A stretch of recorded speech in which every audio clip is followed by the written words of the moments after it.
Paramashivoham. Om Nithyananda Paramashivoham. Om Nithyananda Paramashivoham. Om Nithyananda Paramashivoham. Om Nithyananda Paramashivoham. Om Nithyananda Paramashivoham. Om Nithyananda Paramashivoham. Om Nithyananda Paramashivoham. Om Nithyananda Paramashivoham.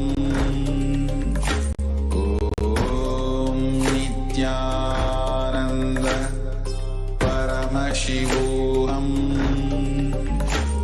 Om Nithyananda Paramashivoham.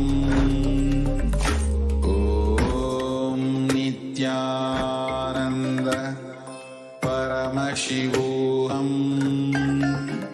Om Nithyananda Paramashivoham. Om Nithyananda Paramashivoham. Om Nithyananda Paramashivoham.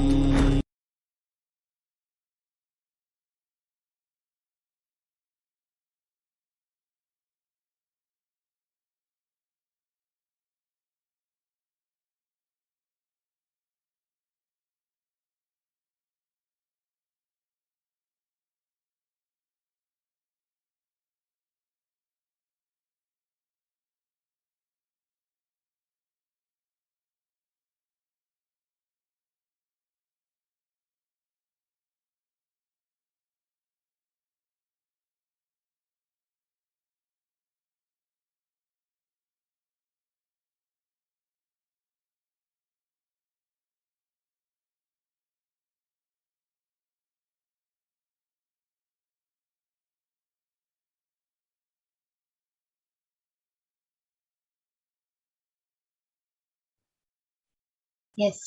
Let us now enter into the next segment, which is the power manifestation segment, where you will be witnessing the Balasins, the Nithyananda yogis, and the initiated disciples of the Supreme Pontiff of Hinduism, demonstrating the extraordinary Shaktis of Paramashivoham. So today, the following powers which you will be witnessing is the powers of third eye and body scan. The power of third eye is where one awakens the ability to see through the cosmic browsing center, which is located between the brows, and can effortlessly access any effortlessly express powers and see through the third eye just as you would with the two physical eyes. The next is the power of body scan, where one awakens the ability to scan illnesses, diseases, medically diagnosed issues, and any problems in the body, and not only that, reveal even the solutions for the problems. So let us learn about what are Shaktis. Shaktis are beautifully explained by Paramashiva in the Vedas. In the source scriptures of Hinduism, Paramashiva reveals in elaborate detail that every human being is hardwired to be able to manifest the 463 plus extraordinary Shaktis. And manifesting powers are described as a system, as a method for human beings to explore the various possibilities and powers and to have access to the various states of consciousness. And Shaktis manifest from the fundamental cognition that you are the divine and that you need to manifest the divine, not from the cognition that you are a man and that you need to reach the divine. And Shaktis are the powers which express from the space of enlightenment as a side effect of feeling connection with the Guru. And Shaktis are permanent.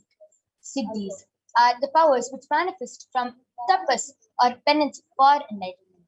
Siddhis are on the path of enlightenment. Shaktis are the source of enlightenment. Siddhis are on the path of enlightenment.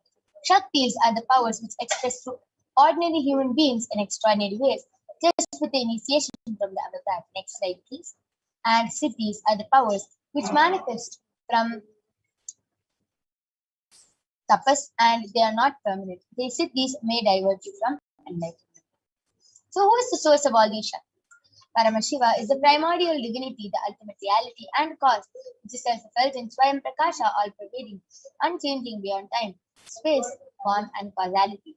As the fundamental base of Avyakta, the unmanifest, and Vyakta, the manifest existence, he performs the Panchakritya, or the 5 cosmic acts of Srishti, Sthiti, Samhara, Drobhava, and Anugraha. Creation, sovereign rulership and maintenance, rejuvenation, pulling out of delusion, and liberating bliss for all living entities. And all of you might be wondering, who is the Supreme Pontiff of Hinduism? The Supreme Pontiff of Hinduism is the 1008th living incarnation and representation of Paramashiva. And ever since the beginning of the civilization, Sanatana Hindu Dharma has been the cradle of living enlightened beings and highly advanced sciences. Swamiji is the reviver of Kailasa, and Swamiji has revived the science of power manifestation, which was lived and taught as a lifestyle. And for the first time in modern day, the Supreme Pontiff of Hinduism is reviving all these sciences, yogic sciences, and transmitting it to the world at a record-breaking speed, which was never accomplished before. And all of you can see the Guru Parampara, the enlightened gurus who have trained and taught Swamiji how to revive these extraordinary sciences, like Mata Vivekananda Puri, Pundi Swamikal, Siddhi Swamikal, Annamalai Swamikal, Kanchi Paramacharya, Visiti Swamikal, Yogi Raj Yogananda Puri, and all these gurus who have initiated Swamiji and trained and taught Swamiji to revive these extraordinary sciences. And all of you might be wondering, how do we awaken these divine Shaktis in us? Shaktis, all these divine Shaktis are awakened in us just through Diksha. When every ultimate truth, Jnana, gets mapped into our consciousness, we start manifesting powers and it becomes a possibility for everything. So let us see a small video which explains beautifully about the science of Diksha and how the Diksha is transmitted.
The side effect, health, wealth.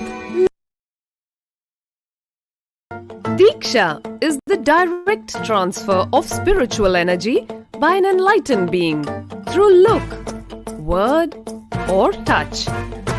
The traditional Vedic book Navaratneshwara states, Sarvasamapi dikshanam muktihi phalamakhanditam avirodhat bhavantyeva prasangyastu bhuktayah. The main benefit of all initiations is moksha, enlightenment. As a side effect, health, wealth, leadership, and well-being happen. And in Rudrayamala Tantra, Shiva says, Devi diksha vihinasya na siddhihi na cha sadgatihi tasmat sarva prayatnena guruna dikshito bhavet. The one who is not initiated does not attain liberation nor a better future.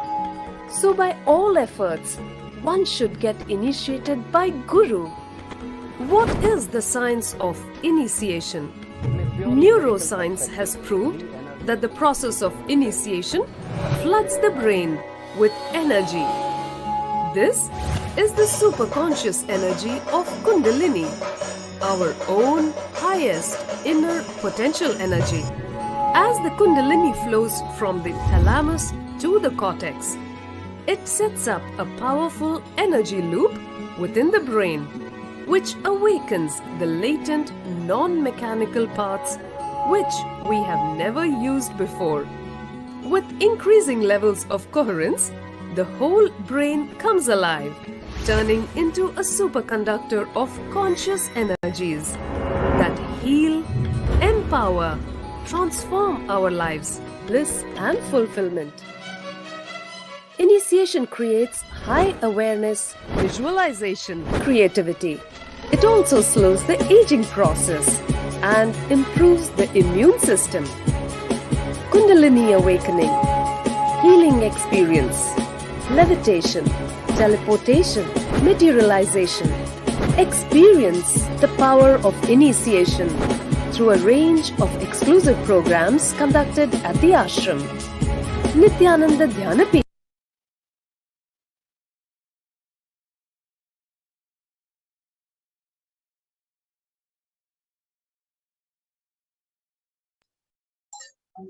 Yes. So let us now see how the science of power manifestation is authenticated through the four aspects of evidences or pramanas. The first is the Shastra Pramana, which are the eternal unchangeable truths revealed in the source scriptures.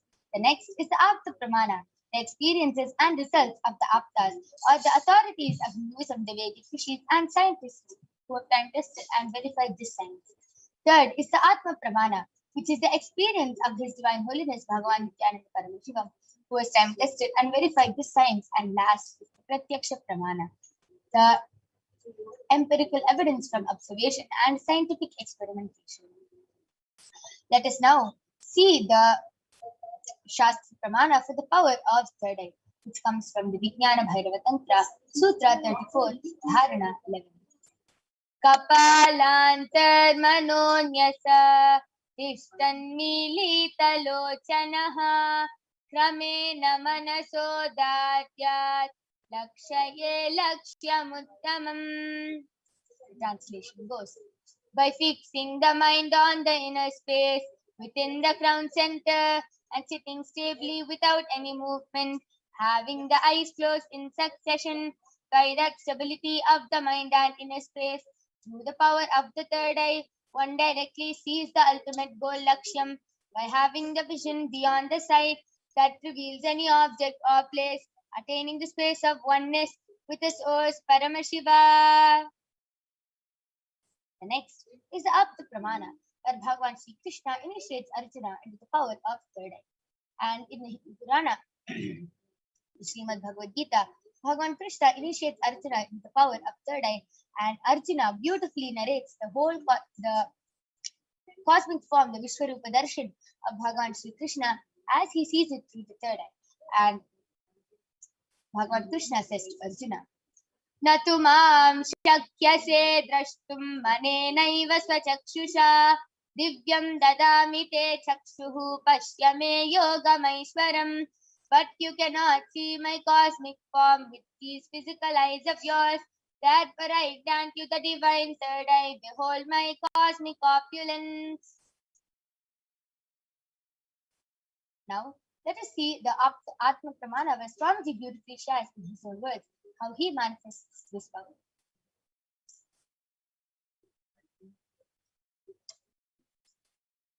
Inside and outside broke.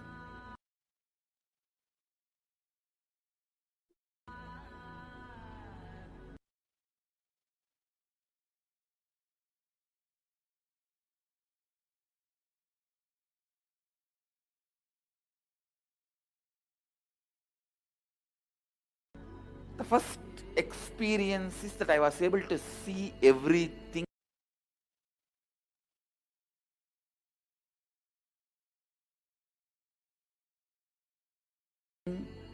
around me, above me.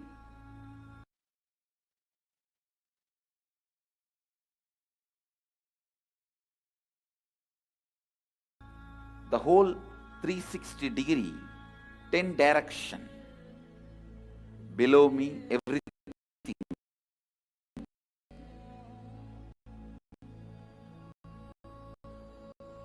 I realized not only I was able to see, I was able to feel, experience. I felt that the skin of the stone on rock on which I was sitting and the skin of this body both carry me equally. In both I exist equally. The setting sun, rising moon, the whole Arunachala hill, all the plants, bush, shrubs, trees, everything, everything, everything. Just became so alive. The idea, something is inside,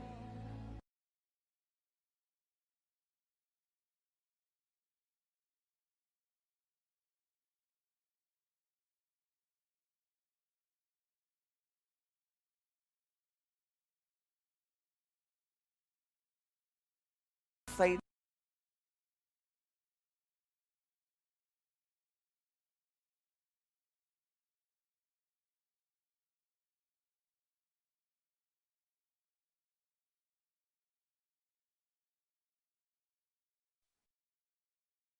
And now last is the Pratyaksha Pramana, the empirical evidence from observation and scientific experimentation. So the study measures compare the metabolic cell activity of the brain in the conscious and meditative states of the third eye using the PET, which is the positron emission tomograph. And when doing daily activities, high activity is measured in the brain where the third eye is located. And when in the deep state of samadhi, only the third eye region is active and almost 90% of the rest of the brain is at peace. So without further delay, let us get ready to witness the live Sakshi Pramana by the Balasans of the Nithyananda Gurukul. So I request all of you to go ahead, post your comments in the Kailasa's SPH Nithyananda YouTube channel, and you can post scientific terms, medical terms, anything you want on the Kailasa's SPH Nithyananda YouTube channel, emojis, numbers, shapes, letters, anything.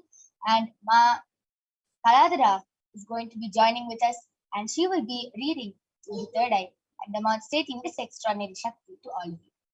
We will be back right after a short break.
Yes. So along with me, I have an extraordinary Balasan of the Nithyananda Gurukul, Manitya Kaladharananda, who is going to be demonstrating this extraordinary Shakti to all of you today.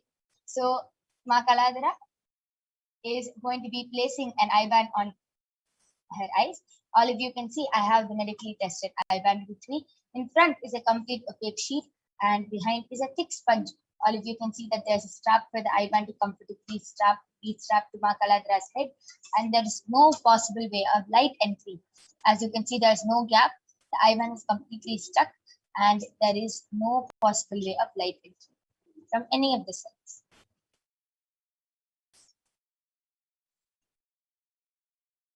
So this is the certified eye band, medically certified eye band I'll be placing on Ma Kaladra's head.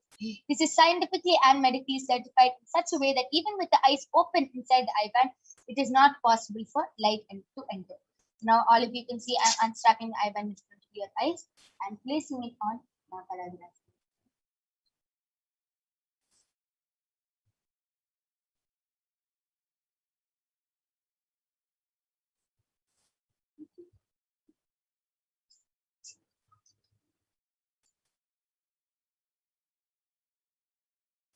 Ma Kaladra, are you comfortable?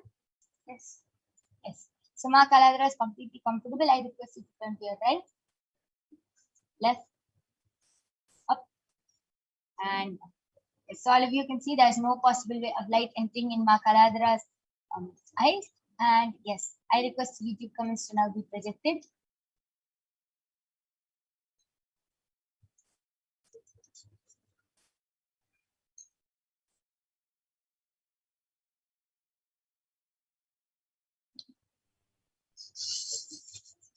Yes. Ma Kaladra, you can start reading. Yes, the latest comment is from Nithya Paramashivoham, and she has posted a mango emoji, another mango emoji, thumb, another mango emoji, Ganapataye, and two mango emojis, Namaha, 3 bananas emoji, 1 red apple, green apple, and then there is a pineapple, and 3 strawberries, 3 blueberries, and there are 3. Okay, why don't you go ahead and describe this fruit? It is brown color. The peel is brown color. The inside part has the biggest circle is in just light green. The next circle has black dots, the seeds, and it is darker green. In middle, it is very light green with like sandal color with green. And there is another banana. Yes, and yes. So as Ma Kaladra described the kiwi fruit.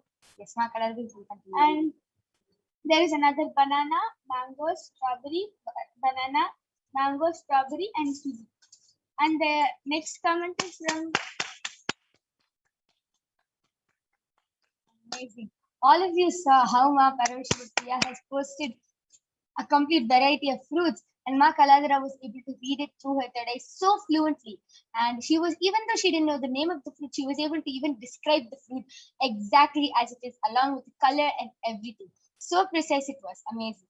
Nithya Perumal has posted Om Nithyananda Paramashivam with an exclamation mark. And the next comment is from Rockstar, and he has posted, thank you, MASTERJL.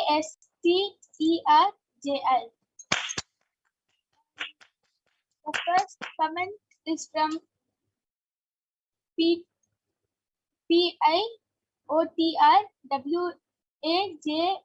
He has posted 3 namaste emojis, and Nithya Paramashivoham has posted wow, awesome with a smiley emoji. Now, Paramashivoham, why don't you go ahead and explain with this power more? You can put any comment you want, any emojis you want, and any random order, and Ma Kaladra is going to be reading it out. Mahajalandra Sthitananda, expression of me, I am Ma Kaladra, great.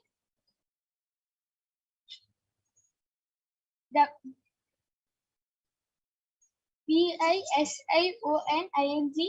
Ma and a frog emoji. And Peter WAJBA has posted, wow, amazing. Beautiful. All of you saw how so fluently Ma Kaladara was able to read through the third eye, just as if her eyes are open. She was able to read at random emojis and was able to read names, comments, and everything through her third eye.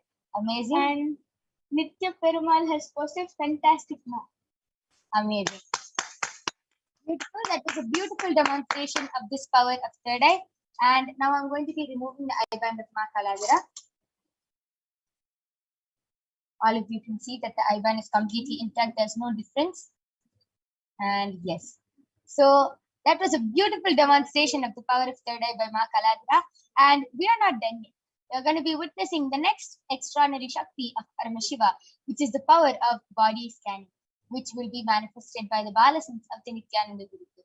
So we'll be back right after a short break, and we'll be seeing the pramanas for the power of body scanning, the scriptural reference for the power of body scanning. Then we'll be moving on to the live demonstration of this power. Till then, go ahead, post your comments in the Kailasa HDH Nithyananda YouTube channel, and you can request for a body scanning. Go ahead, call your family members and friends, and we'll be right back with you, ready to demonstrate this extraordinary Shakti.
Yes, so let us now see the pramanas, the scriptural reference for the power of body scanning.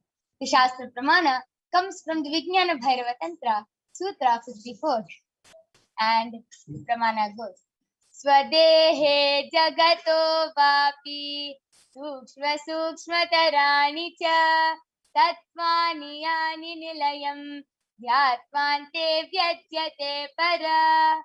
Bhagavan Paramashiva says, cognize deeply that from the subtle to the subtlest constituted principles of your whole body, Swadeha, or of the whole universe, simultaneously consist of the essential reality. They are being absorbed in their source cause, Paramashiva, and by the experience of such restful awareness, one becomes complete from all the thoughts, and the ultimate universal divine power, Paradevi Adi Shakti, is revealed, and the supreme power manifestation happens. The next is the Apta Pramana from the life of a Siddha named Terayar. Terayar was a Siddha and one of the prominent disciples of Agatyar. Agatyar was very good at using the power of body scanning. One day, a man suffering from a severe headache comes to Agatyar for scanning and healing. Agatyar uses the power of body scanning and reveals that there is a small terai, a type of frog, sitting in the person's brain. And Agatyar immediately instructs Terayar, his disciple, to perform an open head surgery and remove the frog. And after the surgery is completed successfully, the person is healed and cured of the headache. Thus, he gained the name Terayar.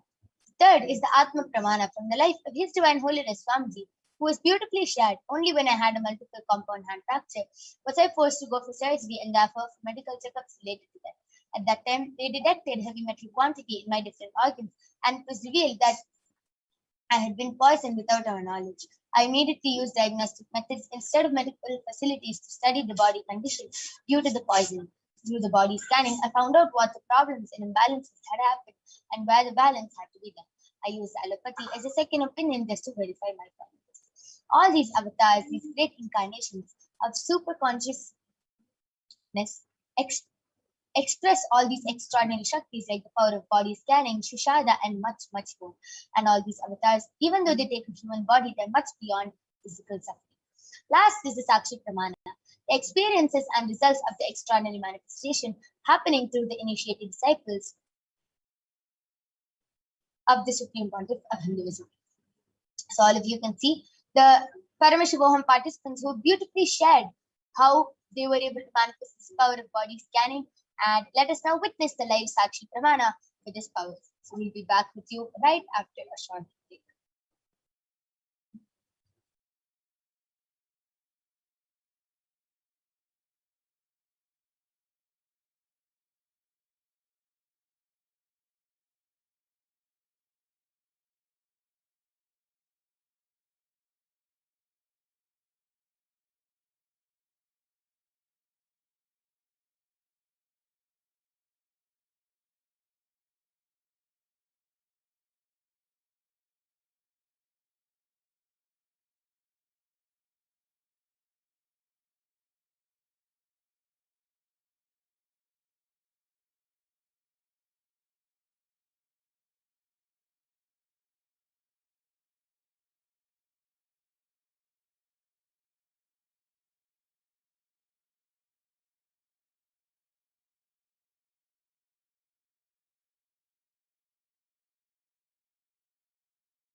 Yes. So now I'm back with the Balasant of the Nithyananda Gurukul Masoni, who is going to be demonstrating this extraordinary Shakti of body scanning to all of you today. And I request the YouTube comments to now be projected.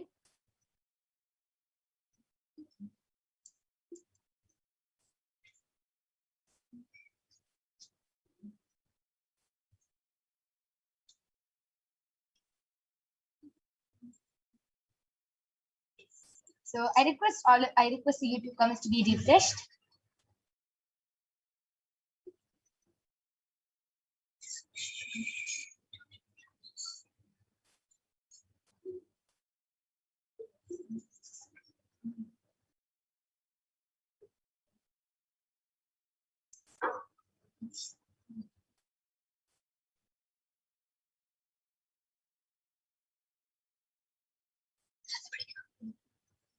Yes. So anyone who wants a body scanning can go ahead and request in the Kailasa's SEPT Nithyananda YouTube chat, and Masoni will be definitely doing a body scanning for you. Till then, Masoni, why don't you go ahead and share how do you manifest this power? How do you feel while manifesting this power? So first I close my eyes and ask Swami to please connect with me and show me what the being is, what problem the being is suffering from, and then our body structure will appear, and then it will go like round. It will go in a circle, and then I'll ask Swami to please highlight where the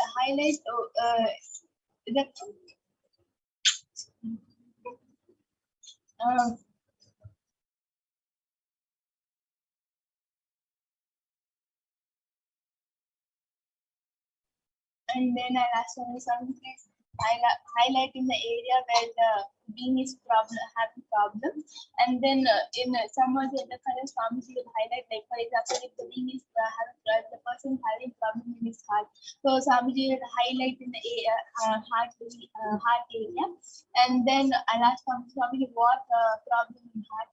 Then Swami will zoom in and show what problem the person is having in his or her heart. Beautiful. And what I feel about the power of body scanning is that before coming to Gurukul and manifesting powers, I used to see lots of movies like Avengers, Superman movies, and I used to think, oh God, it will be fair also if I'm also able to do all these powers. And then after coming to Gurukul Swamiji made my reality happy now.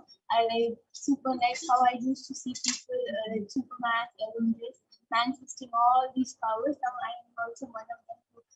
Like now I'm also one of them who can manifest the power. Amazing. A beautiful sharing of how you were able to connect it so well to how in your childhood you used to see all these movies and everything, and you really wanted to manifest them, and how beautifully Swamiji manifested your reality. Amazing sharing. And Ma Mahadalendra Sthitananda has posted, Nithyanandam, please can you scan why I get knee pains from time to time? Thank you. Yes, Ma Soni, you can go ahead and do a body scanning for Mahadalendra Sthitananda.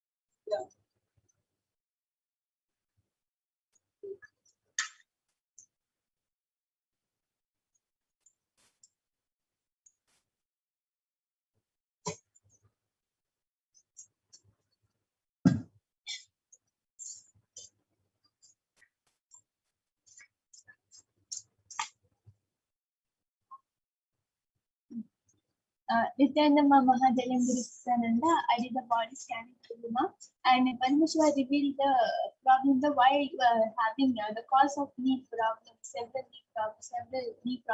knee problems.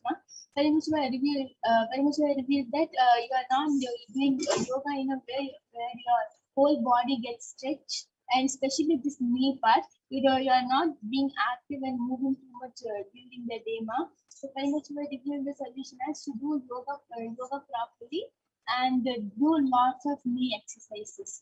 Your whole body and your knee pain will be completely healed. Beautiful. That was a beautiful body scanning and a solution for Mama Hajalandra Sthitananda's knee pain. And Mama Hajalandra Sthitananda, I request you to get back in the comment section. And anyone else who wants to request for a body scanning, you can go ahead and request. And Ma Soni will be doing the body scanning. And till then, I'll be explaining how this power of body scanning works and what is the difference between a body scanning and getting a scan from the doctor. See, example, you have any body problem, you'll go to the doctor and the doctor will diagnose you with some disease, some cancer, some problem.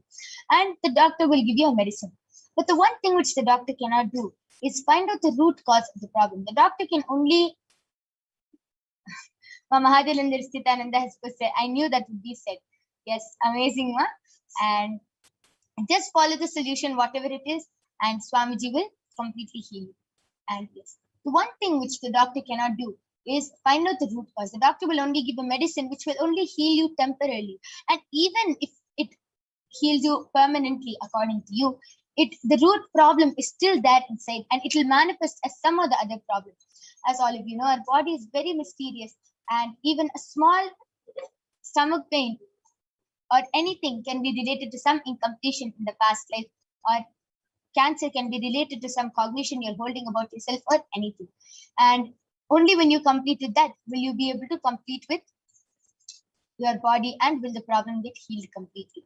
So that is the difference in the body scanning. The third eye reveals exactly what the root cause of the problem is, why the problem started in your body in the first place. Sometimes you might not even be able to relate with the body scanning, but the third eye reveals only what is the root cause of the problem, and it reveals a solution for that. Mahajalandra Sthitananda has posted, it's true, yes, I must be more active. Not always easy enough to get to, but yes, essential for me to do. Yes, ma, amazing. Thank you for sharing with all of us. That was a beautiful sharing. Anyone else who wants to request for a body scanning, please go ahead and request in the Kailasa's SPH Nithyananda YouTube chat, and Ma Soni will be doing the body scanning.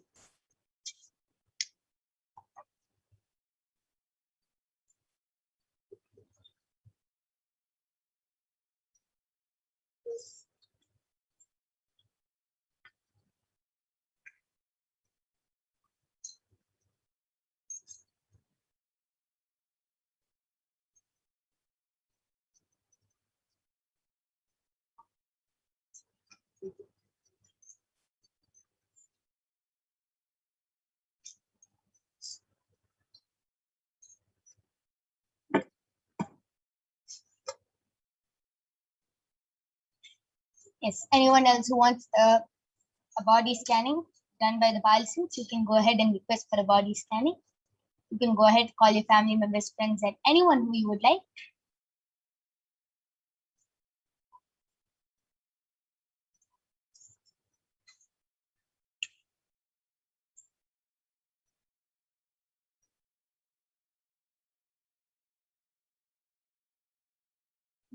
Yes. Manikandan has posted, please body scan my mom. She has uterus issue. Yes, Aya, surely Masoni will be doing the body scanning for your mother.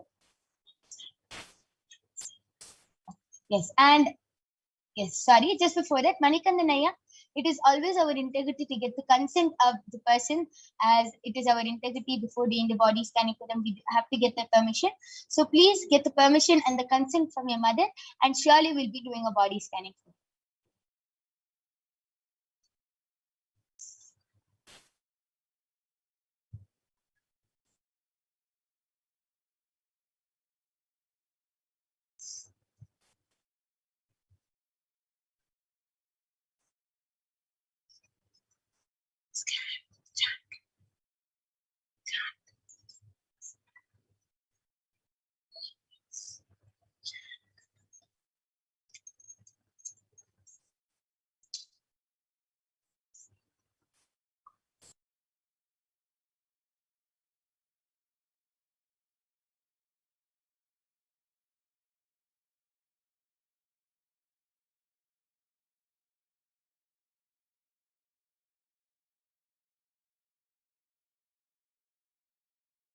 Anirban?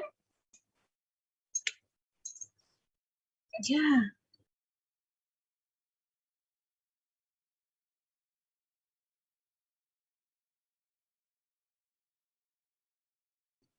Yes.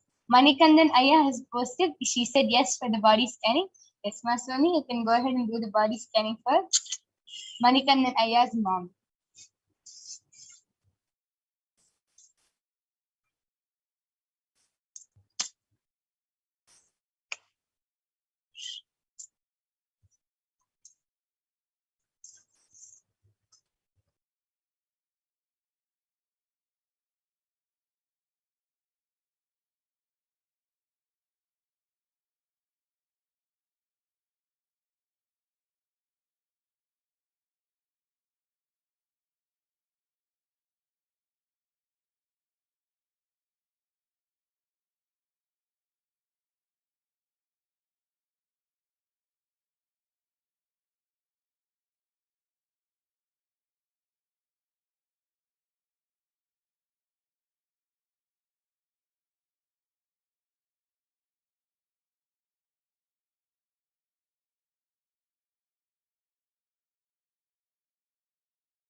Nithyananda Manikandan Aya, I did the body scanning for your mother, and Aya Paramashiva revealed that, and you shared with us that she's having uterus issue. Aya Paramashiva revealed that to make her solution is to make her drink enough water, like 6 liters in a day, and make sure the toilet, washroom in the house is being cleaned regularly. Aya. Paramashiva revealed that it is because of not the bathroom is not being enough clean, and that is why she's getting this problem. When nature she drinks at least 6 liters water in a day, and the bathroom is being cleaned regularly. Toilet seat, bathroom, everything is being cleaned regularly.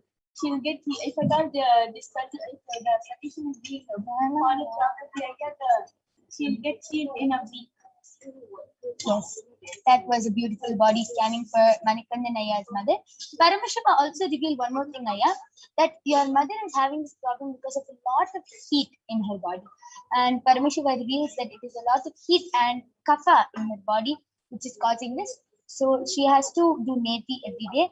And for the heat in her body, every day she has to, every alternative day, she has to apply castor oil on her head and nicely rub it and place a wet cloth on her head and sleep. And automatically the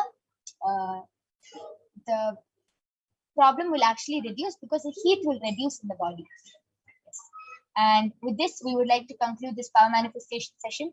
We thank all of you for joining us in this power manifestation segment, and please stay tuned for the upcoming segments. Thank you again.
Yes.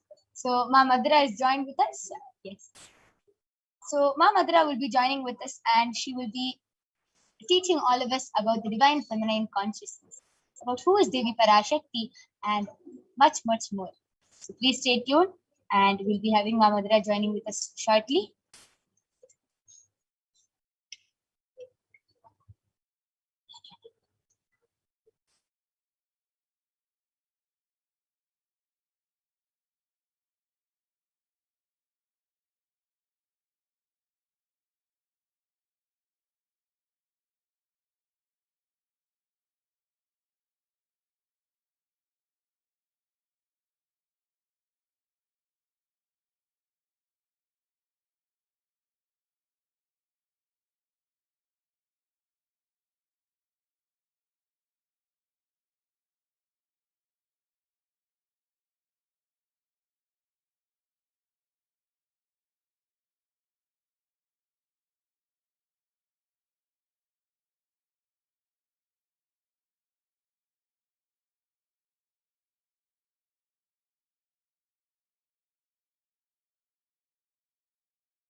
Yes, Mamadra.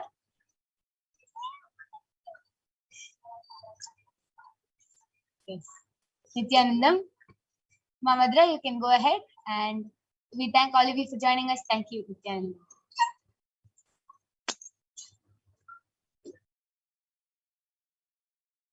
Yes, Nityanandam, everyone. So now we'll be moving to the next segment of this program. We all just witnessed a wonderful demonstration of the powers of third eye. And we'll now be seeing and we'll be learning about the divine feminine consciousness, about who is Devi Parashakti. I request that Devi volunteer to project the next slide.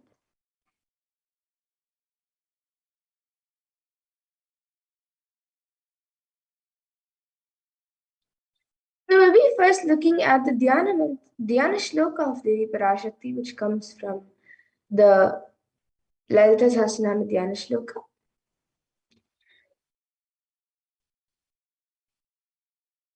सिन्दूरारुणविग्रहां त्रिनयनां माणिक्यमौलिस्फुरत् तारानायकशेखरां स्मितमुखीं मापीनवक्षोरुहां पाणिभ्यामलिपूर्णरत्नचषकं रक्तोत्पलं बिभ्रतीं सौम्यां रत्नघटस्थरक्तचरणां ध्यायेत् परामम्बिकाम्.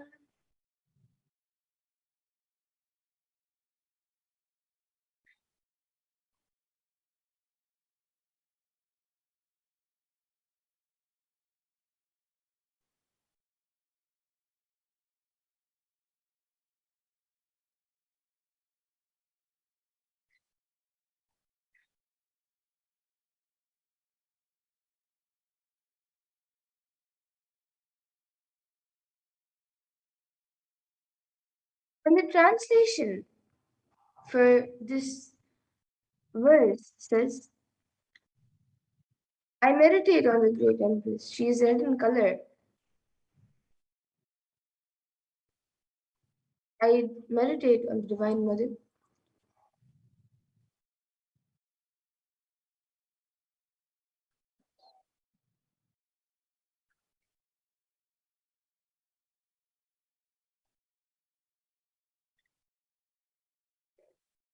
The Divine Mother is to be meditated upon as shining in a vermilion-red body with triple eyes, sporting a crown of rubies, studded with the crescent moon, a face all smiles, a splendid bust, one hand holding a jewel cup of mead and the other twirling a red lotus.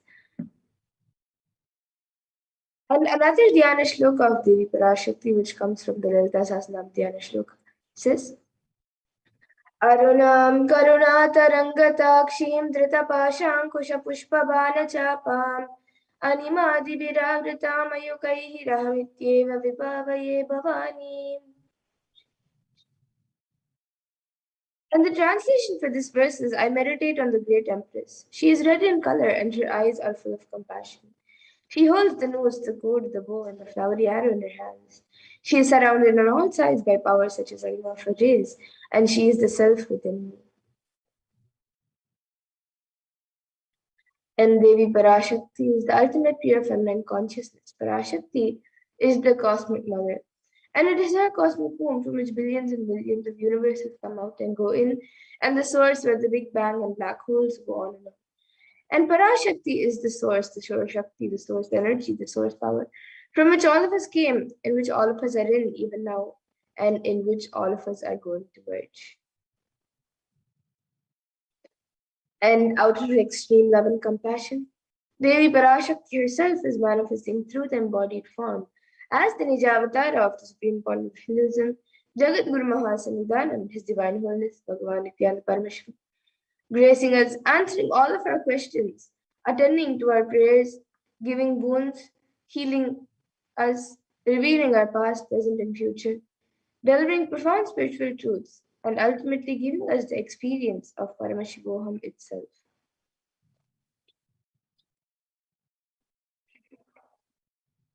And Devi Parashakti beautifully reveals, she says, raising as Omkara, expressing as Vedas and Agamas, blossomed as Srimkara, filled as Parashodasi, living in 40 triangles. The Kailasa Swamini who is in Kailasa, Sripura Chintamani, Parashodasi, sitting, living in 40 triangles. The Kailasa Swamini who is in Kailasa, Sripura Chintamani, Parashodasi, sitting as part of Paramashivoham, Parameshwari who rules the world, Paramashakti, Manonmani, Meenakshi, as Nithyananda, I took Nijavatara here to give good boons to everyone, to bestow all goodness.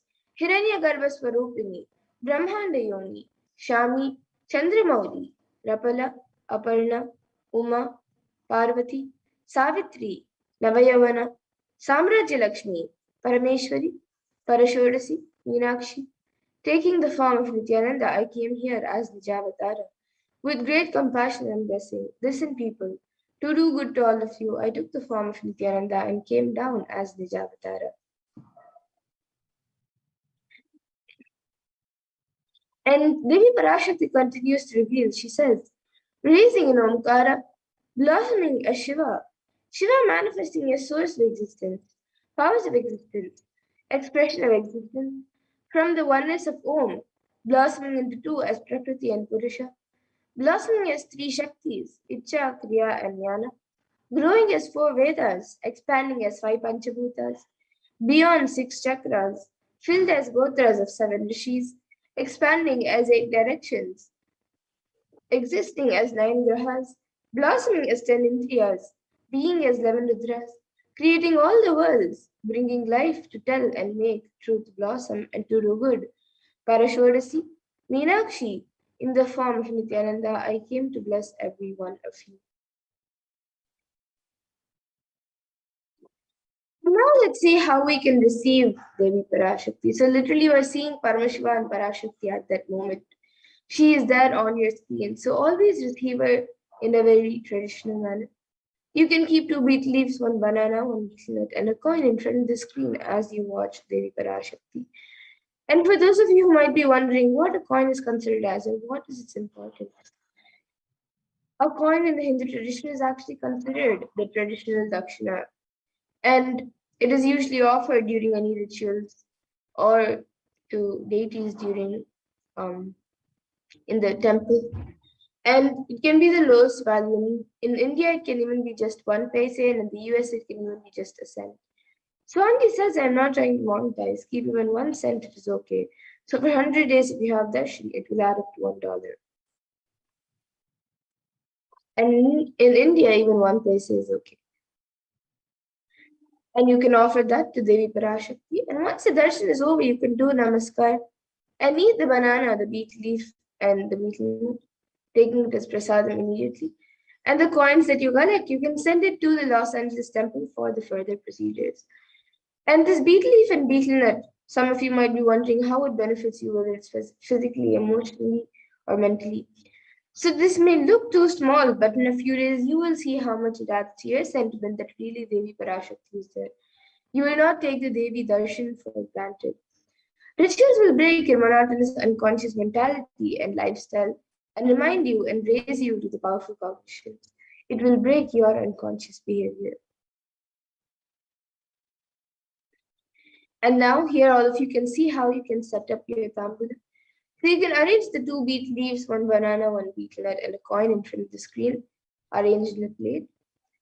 You can keep the beet leaves, the betel nut, the banana, and the coin arranged in a plate. And you can also keep few additional items as shown in the image, such as some fresh flowers, some kumkum, turmeric, some glass bangles, and a coconut. So these are a few additional items that you can keep if you would like. But the 4 basic items that are kept as part of the tambulam is the wheat leaf, the betel nut, the banana, and the coin. So you can arrange it in a plate, keep it in front of the screen as you get ready to receive Devi Parashakti. And with that, we now come to a conclusion of this segment where we have learned who is Devi Parashakti and how we can receive her in a very traditional way.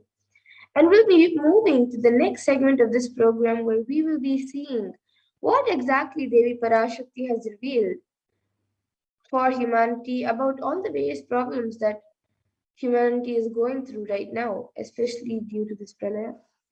And We will be learning what she has revealed in the Akashic readings and how important it is for us to understand, internalize, and follow what Devi Parashakti has revealed for all of us.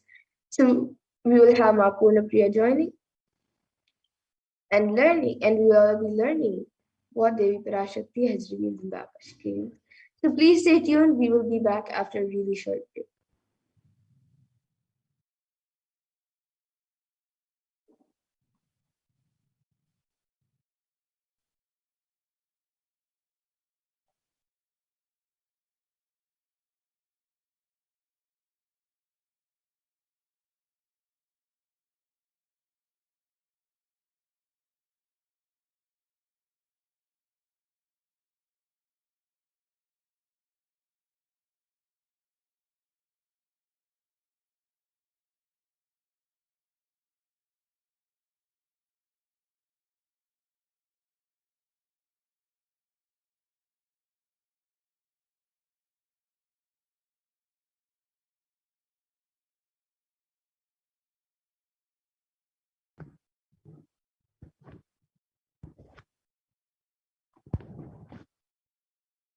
So let us now understand what Devi Parashakti has given as revelations to humanity as the method for preventing coronavirus.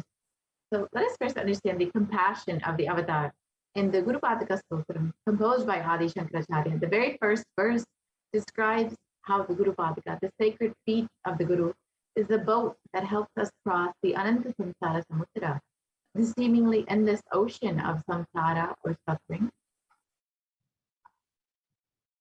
And the verse translates, salutations to the sandals of my Guru, which is a boat which helps me cross the endless ocean of life, which endows me with a sense of devotion to my Guru, and by worship of which I attain the dominion of renunciation. Many of us feel stuck in the same storming and raging ocean, being unable to navigate ourselves and lost in the overwhelming vastness of the suffering that surrounds us during this pralaya, the great deluge. Our loved ones are dying due to the pandemic. Our homes are being destroyed due to natural disasters. Social institutions are crumbling, and the whole of humanity is in a desperate and dire need of hope. It's at this time the Supreme Pontiff of Hinduism, the incarnation of the cosmic superconsciousness, out of his love and compassion, having taken this spiritual responsibility for the superconscious breakthrough of the whole of humanity, is manifesting Devi Parashakti, the cosmic mother, and guiding and healing the whole world as literally the boat that sails us through this pralaya, the cosmic deluge.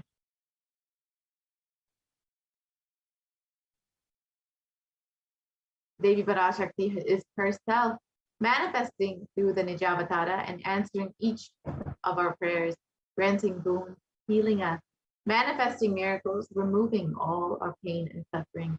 And Devi has not just attended to us individually, but also as a humanity at large. Devi has guided the whole of humanity in the form of various revelations of profound sacred secrets of Sanatana Hindu Dharma, and by showing us the future regarding global issues, COVID pandemic, natural disasters such as fires, floods, and more, and even the twisted human conspiracies and underground wars, which have not surfaced to common knowledge as yet. In this segment, we will be elaborating on the statistical, scientific, and scriptural references of each sacred revelation, which is manifested precisely as the same guidance emerged from Devi Parashakti, for us to imbibe deeply and start following as Devi Parashakti continues to protect us until the storm ends and we are safely harbored at the shores of our consciousness.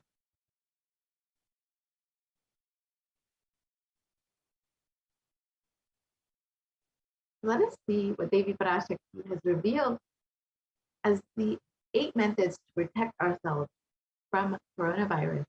And Devi revealed this on the 30th of April, 2021.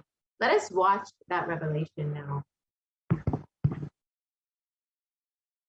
Parashodasi Meenakshi, Parameshwari Meenakshi, Parashakti Meenakshi, இங்கு எழுந்து அருளினோம் எல்லோர்க்கும் ஞானமும் தன்மையும் தந்திட நன்மையெல்லாம் அளித்திட நாமே வந்தோம் இங்கு கைலாசத்தின் சுவாமினியாய் பரமசிவன் கிரகத்திருந்து நம் அனுக்கிரகத்தினால் நித்யானந்தன் விக்கிரகமாய் மலர்ந்தோம்.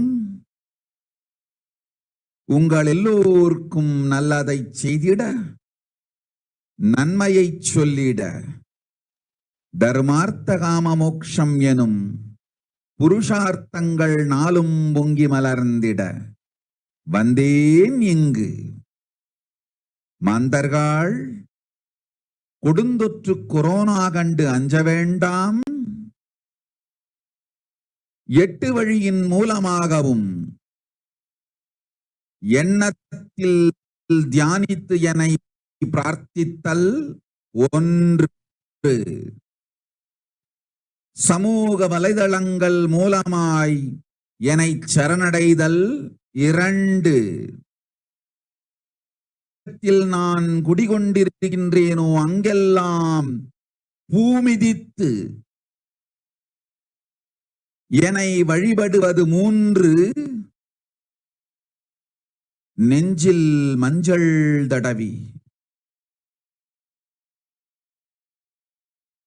வேப்பம் சாரருந்தி தினந்தோறும் என்னை தியானிப்பது 4, நிர்விகல்ப நிலையிருந்து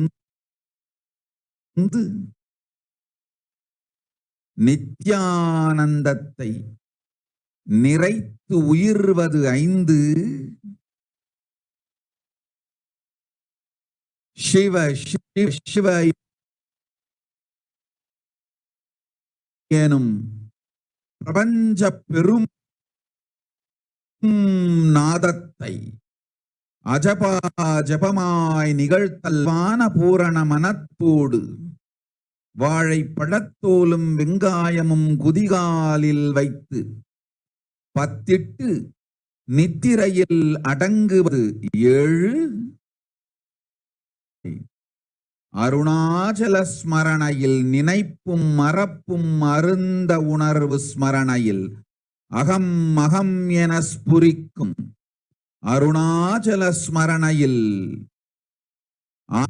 8 முறையிலும் என எண்ணியோர் அத்துணை பேருக்கும் இல்லை கொரோனா கொடுந்தொற்றின் தாக்கமும் கொரோனா கொடுந்தொற்றின் பயமும் வாழ்வீர்கள் வளத்தொடு நல் ஞானம் யோகத்தொடு நாமே நிம்மோடு நானே நீயாய் நீயே நானாய் நல்வாழ்வு வாழ்வீர்கள். 8இல் 1 செய்தாலும்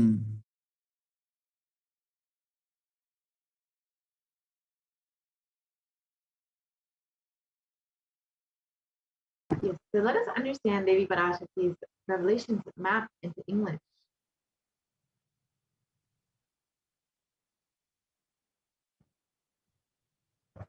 Oh, humans, don't be scared of the deadly infection corona. Through these 8 ways, by praying and meditating on me, surrendering to me through social media, wherever I am residing, worshiping me by doing fire walking, applying turmeric in the chest, drinking neem juice, and meditating on me every day, being in the unclutched state, filling with eternal bliss, doing ajaba ajaba of the cosmic sound, Shiva, Shiva, Shiva, with complete mind, applying banana peel and onion in the field, and going to sleep, being in the state beyond any remembrance or forgetting in the Arunachala Purana, that blossoms as aham, aham, in the state of Ananda Swarana. Everyone who thinks on me through the illusion of Corona, you will live with prosperity, with wisdom and fortune. Me with you, you as me as you. You will live good life. Even if you do one of these 8 ways, I will protect you. Corona will not reach you. Don't have fear, oh people. Be blissful. So let us look at these 8 methods and understand how each one has its benefits and what is the science behind each of these methods.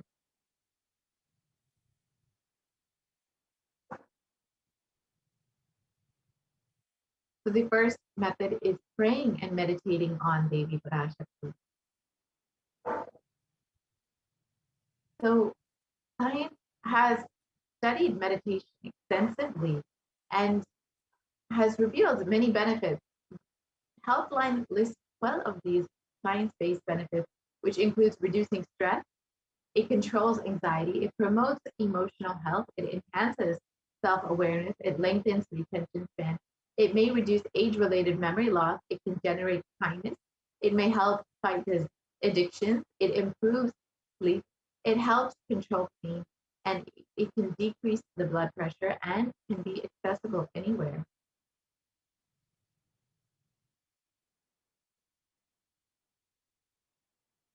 And their department of a study done by the US Department of Health and Human Services has found that meditation has a direct impact on our physical as well as our mental health.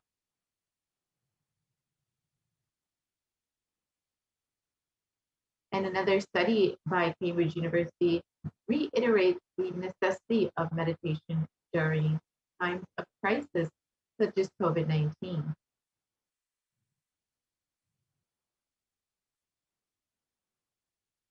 And a study published in Everyday Health has explained how prayer and spirituality protect the emotional health by offering a bigger sense of purpose, by providing social support, by lifting the spirit and helping you cope with difficulties.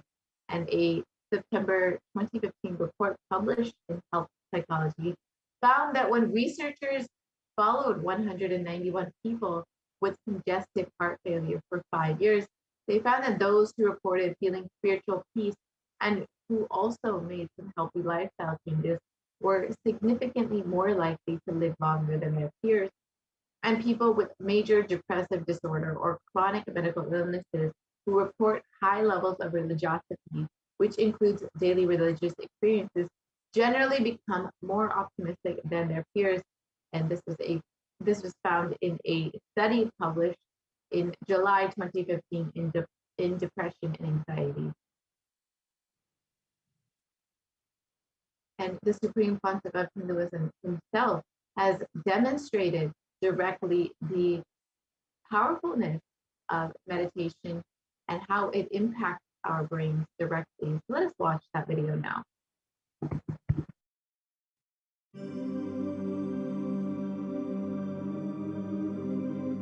Nithyananda participates and encourages scientific researchers to derive evidences for meditation and healing through meditation. Dr. R. Murli Krishna, President, COO, Integris Mental Health and James L. Hall Jr., Center for Mind, Body and Spirit, Oklahoma in US, and his team invited Nithyananda to derive scientific evidences for meditation and the state of his enlightenment. When Swamiji came, I have requested him to do one thing. I asked him, would you be willing to undergo some scientific investigation of the meditation process? He very cheerfully agreed without one complaint. He went for 3 repeat sessions for PET scanning and 3 repeat sessions for quantitative EEG sessions. And these are really not very easy tests to go through. It requires a lot of patience and a lot of willingness to do that. So we did that. Because if a meditation process is doing something to your brain, we should be able to detect that. Scientific findings are verifiable. They're replicable. You can replicate them, duplicate them. So Swamiji went through those sessions and we found some interesting findings. In PET scan, they inject a radioactive dye which goes and sits in parts of the brain that are active. In the normal, non-meditative state, the brain is very active.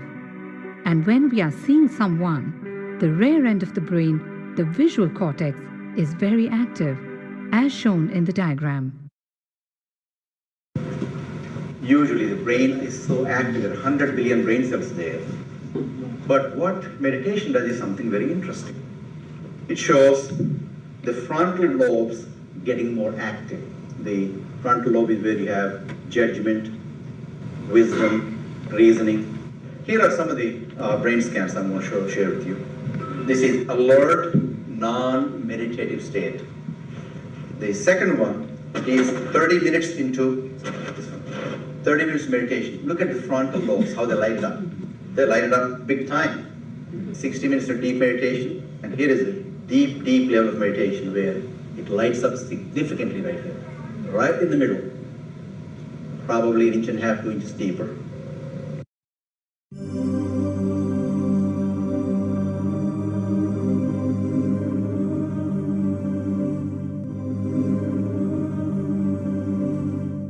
What's interesting was Swami was inside, and that's the last part of that one. See that light right here? So what's interesting was I've never seen that before in my life. So the other parts I've seen may not be to the extent that Swamiji showed, but this is something interesting. There is something called dopamine, which is a chemical our brain is involved in. Dopamine is produced mostly in this area. And when you have any pleasurable feeling in your body, it is mediated through dopamine. It's a neuroreceptor. You know, it's a chemical that transmits messages of pleasure. It basically evokes pleasure. If you eat, the same thing is with visual pleasures you have. Beautiful people, beautiful sceneries, nature, whatever gives you pleasure. It's mediated through dopamine. Everything that human being experiences involves dopamine. But what's interesting is that you and I have the potential to create our own dopamine in a big way. So I named it, for lack of a word in the past, the D spot, which is the dopamine spot. If you can discover your D spot, you got it made in life. The D really stands for a divine spot. The D also stands for delight, and the dopamine spot. What's also interesting is that he could, at will, go in and out of those states. Those are some of the findings I want to share with you. There's so much more talk about physiology of mind and brain and the body. It's a fascinating field that this is something that all human beings can relate to, can apply in our own lives. Not only a sophisticated knowledge, but these things have application in daily life for all of us. Nithyananda's system of free healing, known as Nithya Spiritual Healing, has been baffling the medical world, curing diseases from migraine to cancer. Qualified people are also initiated to become healers. The complete report of the research conducted on Nithyananda's neurological system can be found in the book Mystic Phenomena, Scientific Data.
Yes. And let us watch what the Supreme Pontiff of Hinduism has revealed about puja and prayer.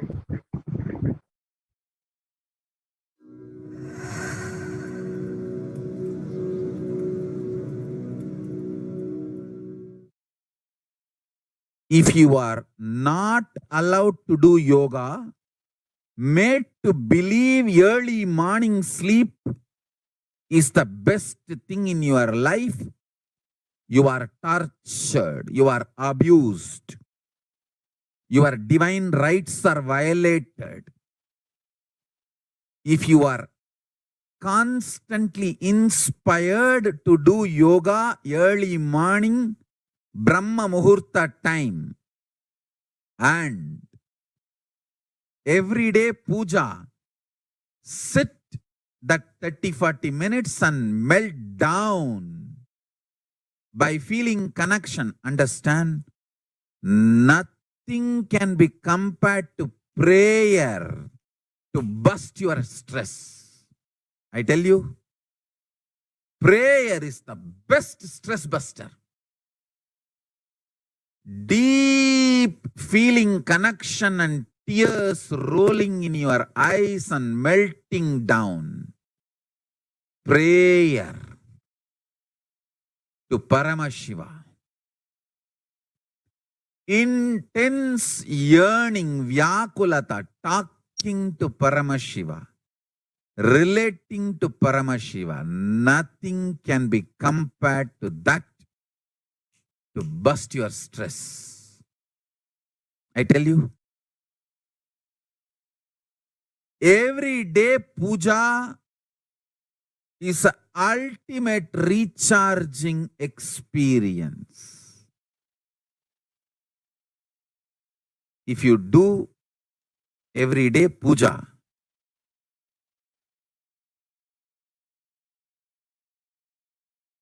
the kind of the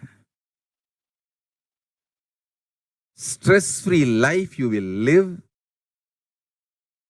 your whole biological clock will be aligned to Kailasa. I tell you, I have seen the people who have the habit of Nitya Puja live long. Not just long, happy.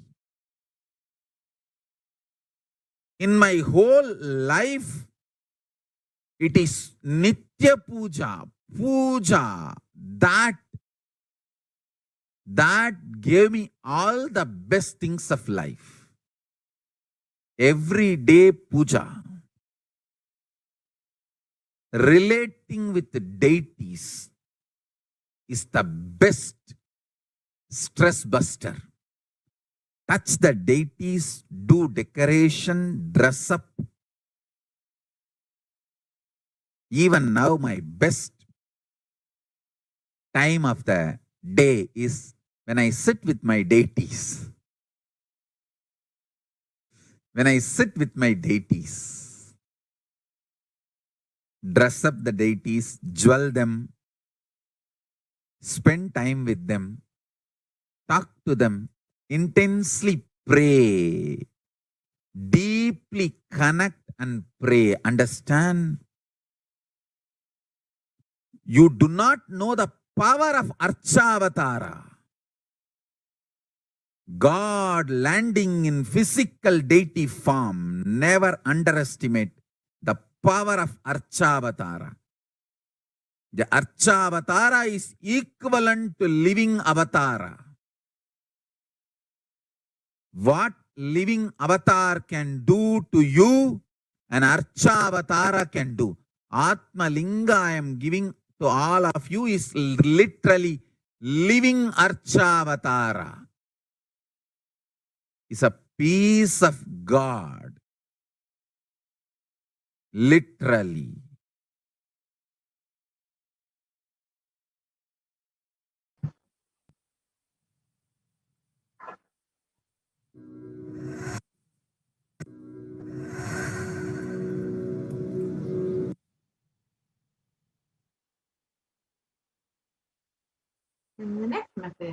by surrendering to Devi Parashakti through social media.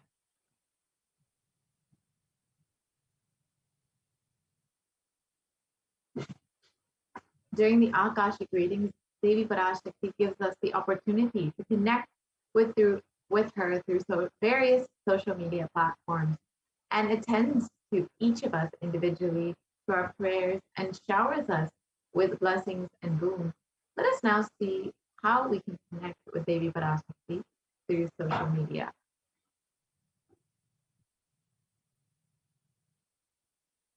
The first way is by becoming a member of the YouTube channel. So you can go to Kailasa's SEPT Nithyananda YouTube channel and click join to become a member. And once you become a member, you can ask your questions in the comments section during the live Parashakti Akashic reading, and Devi will directly see your question and attend to you.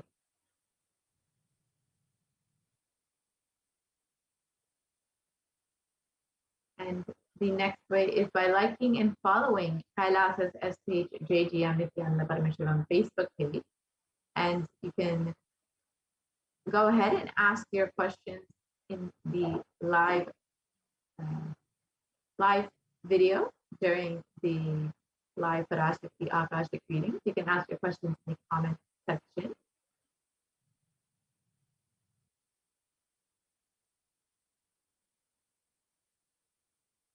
The next way is by following Sri Nithyananda on Twitter, and you can ask your questions in the reply section of the tweet with the hashtag #AskTheAvatar.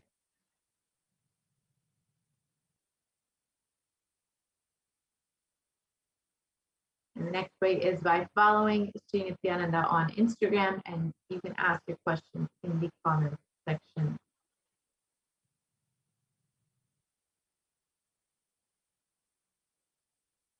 And then lastly, you can ask your questions via WhatsApp by searching kailasa.org. And then you can ask your questions in the WhatsApp chat that pops up.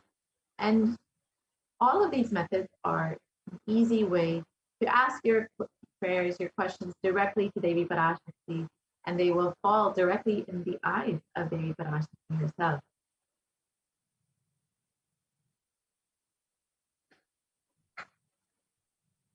And the next method is by worshiping Devi Parashakti by doing the fire walking wherever she resides.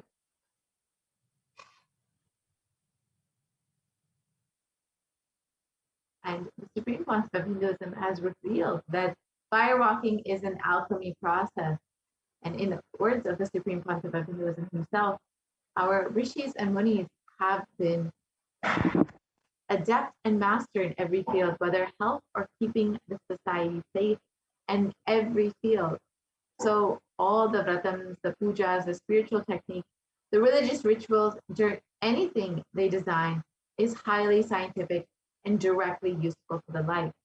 Coronavirus will not affect you at all, because that fire walking time, that small blisters you get, just shoots up your whole immunity.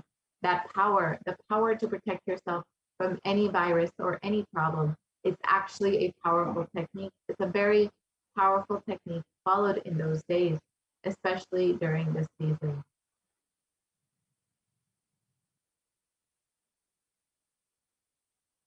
Especially that is done very traditionally, systematically. If you had even small blisters, and even if you did not have any blisters, you are protected already from corona problems. You will not be affected at all. Corona will not work on you. It will not affect you. And don't worry, it's a traditional way of making you immune. Actually, it's a traditional vaccination process. It's 11 feet length, the burning live charcoal on which you are supposed to walk with the traditional powerful music, which activates your lymph system, that mukulam, we call it in the back of the neck. This music will feel like it is hitting the back of your neck, and your whole detox system will be awakened. In that peak altered state of consciousness, you should walk on fire. Not just like that, you will walk. You will first awaken, trigger the detox system, and then walk on fire. in an 11 feet fire pit.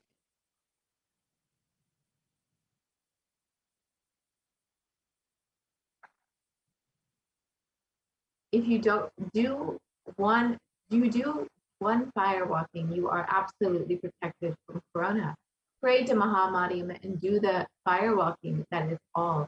It's like a traditional, powerful vaccination. Pray to Parashakti Mahamari and do the Pache Patni Vratam. Do this traditional fire walking. You are absolutely protected from coronavirus. No need to panic. Traditional vaccination, traditional, natural, organic, no bad side effects vaccination is the Hindu fire walking.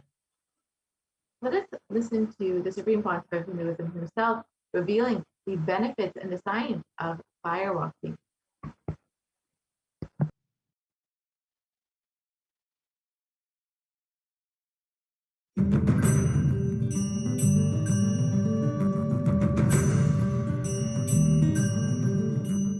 All these transmutation processes means balancing the system and awakening the whole consciousness to your whole body is what I call transmutation processes. Some parts of your body becomes insensitive to the existence because of the job it is doing, like a feet, because of the continuous walking, it becomes insensitive. Your cheeks, how they are sensitive, they don't become, they lose sensitivity to the reality. But for the complete Kundalini awakening, your whole body needs to be alive and experiencing the reality and ability to experience the higher consciousness. That is the reason we have the process of fireworking.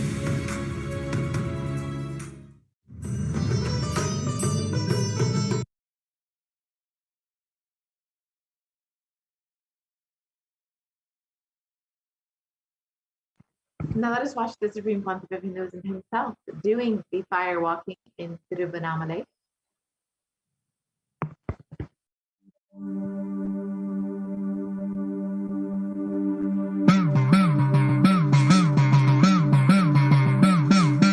சத்தியம் காத்திடும் உத்தமத்தியே சத்குருவாய் வந்த நித்திய தாயே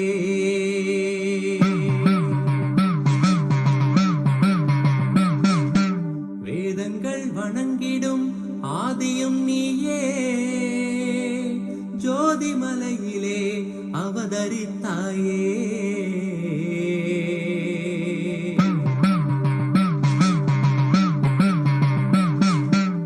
அவனியை பேணும் ஞானமும் நீயே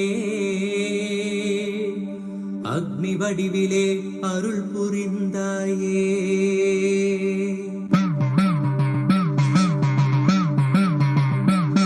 நீனிலே பிறந்தவளே நித்ய ஆனந்தத்தியே நித்யானந்தேஸ்வரி தீனிலே பிறந்தவளே நித்ய ஆனந்தத்தியே நித்யானந்தேஸ்வரி கர்மங்களை கொன்றிட வந்தாய் நித்யானந்த தர்ம மண்ணில் வென்றிட வந்தாய் கர்மங்களை கொன்றிட வந்தாய் நித்யானந்த தர்ம மண்ணில் வென்றிட வந்தாய் தீயினிலே பிறந்தவளே நித்ய ஆனந்தத்தியே நித்யானந்தேஸ்வரி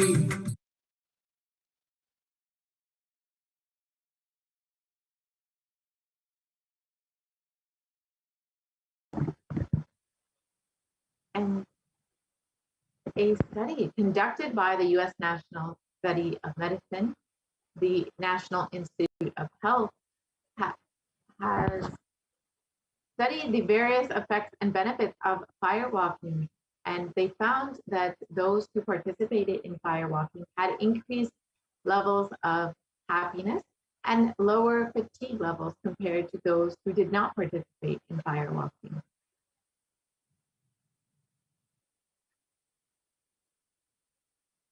The next method is by applying turmeric on the chest drinking neem juice, and meditating on Devi Parashakti every day.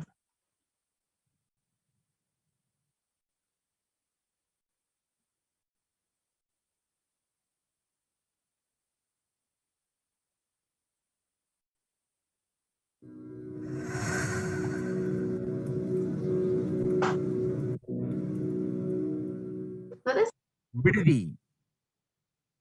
It healing is not, benefits. I'm not talking.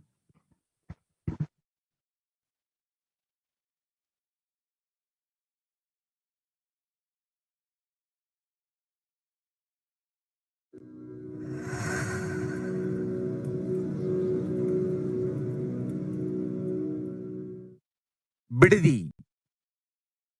It is not, I'm not talking from air. I'm talking from ground. In Bididi, before we came to that land, 30 borewells were dug, no water. Now, from the day we came till now, we have water for 10,000 people to live comfortably in that very land. It's only pouring, pouring Karumari's grace. Wherever we started ashram, nature completely cooperates because we know biology, whole biology thinks.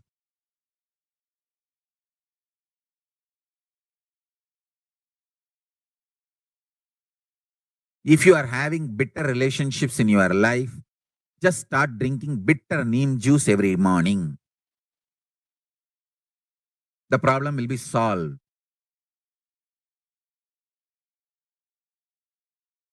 Understand, if you are irritated, even if you don't react, even if you don't talk to people, you release that kind of vibes. Take Haritaki. You will see you release sweet kind of vibes. Take neem juice. You release healing, compassionate vibes. A woman who applies neem powder and takes bath, who applies turmeric powder and takes bath, is equivalent to Karumari Mahamayi.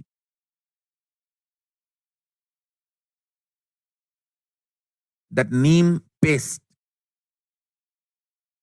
and turmeric powder, if a woman takes bath with that, she is equivalent to Mahamayi. She is embodiment of Karumari because she will be manifesting that same vibes of Karumari. I sincerely recommend people start doing all these activities like applying neem paste and taking bath, applying haritaki powder and taking bath, applying turmeric powder and taking bath, applying basma and taking bath, especially for men, basma, for women, neem paste and turmeric paste. All four can be used by both all genders. That is different. If you want specific, I'll recommend the neem and turmeric for female body, haritaki and basma for male body. Understand, your whole biology things. Working on whole biology changes the whole life. So, now with this understanding the whole biology things, think Mahavagya. This is Ajapa Ajapa. Think Mahavagya. With the understanding your whole biology thinks. Om Nithyananda Paramashivoham. Blessings to all of you. Start manifesting powers now.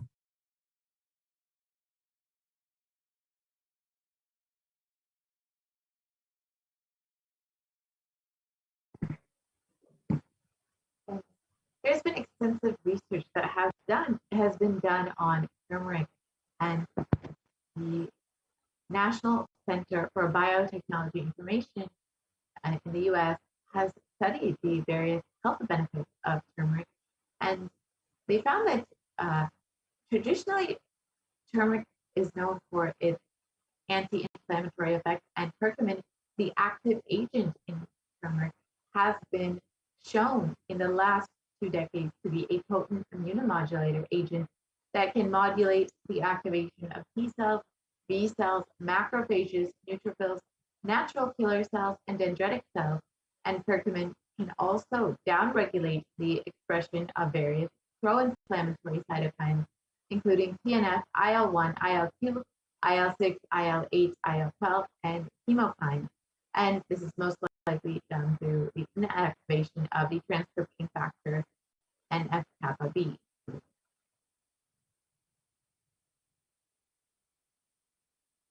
And this research shows that turmeric can modulate the activation of various immune cells and as well as enhance the body's antibody response. And with a strengthened immune system, you will be able to stay healthy and be able to maintain an active lifestyle.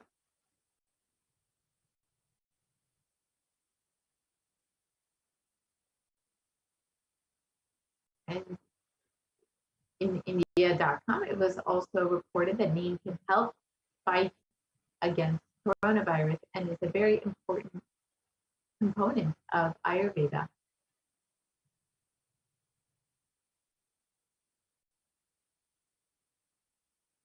And a study published by KGMU has found that turmeric, and neem are effective against coronavirus.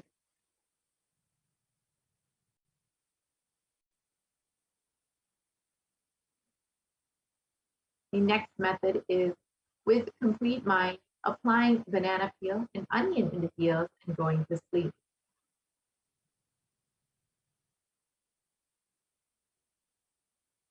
And this is how you can apply onion in the peels and banana, and then you can cover it with a sock and then go to sleep.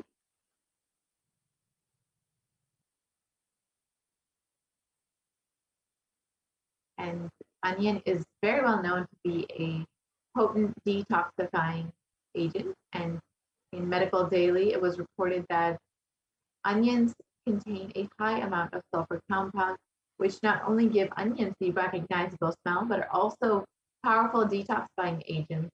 And with more than 100 sulfur-containing compounds, which are what cause the eyes to tear, onions can help prevent and treat ailments from diabetes to heart disease. This is why in Ayurveda, it's very well known as a medicine that is very potent. And it was also reported in the Journal of Phototherapy on the detoxifying effects of onion. The downstream products are a complex mixture of sulfur-based compounds, and these compounds from onions have been reported to have a range of health benefits, which include anti-carcinogenic properties, anti-platelet activity, anti-thrombotic activity, anti-asthmatic, and antibiotic effects.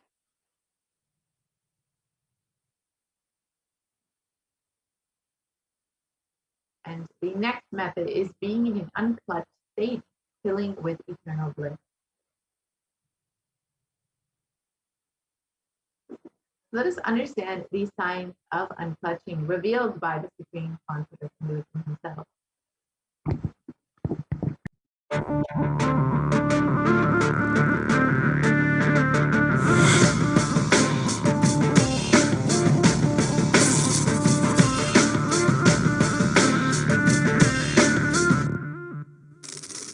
The brain is the organ which controls our whole physical being. Once our brain has been imbalanced, it will then transmit that imbalance throughout the whole body. Thought forms are pure energy that have the ability to influence people and everyday events in life. According to science, our brains generate an electromagnetic field which may be measured by such instruments as an encephalograph.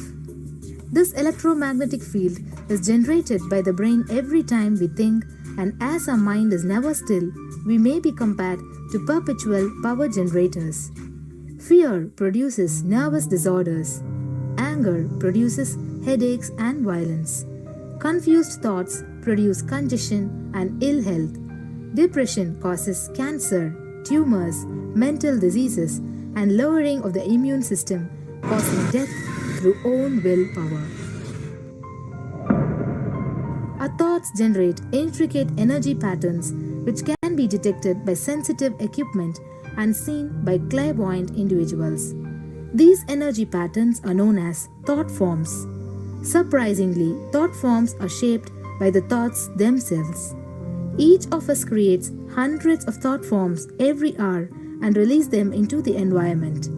Although we cannot see them, the thought forms have as real an existence as any other form of energy. Most people can sense others' thought forms, and a continuous energetic exchange happens between people about which we are usually unaware. This also explains why we sometimes take a sudden liking or dislike to a certain person directly on meeting them. We just catch their vibes. Unclutching is a guide for equanimity and enlightenment. Thoughts are like bubbles in a fish tank. Just as bubbles in a fish tank rise from the bottom, our thoughts also rise in the same manner.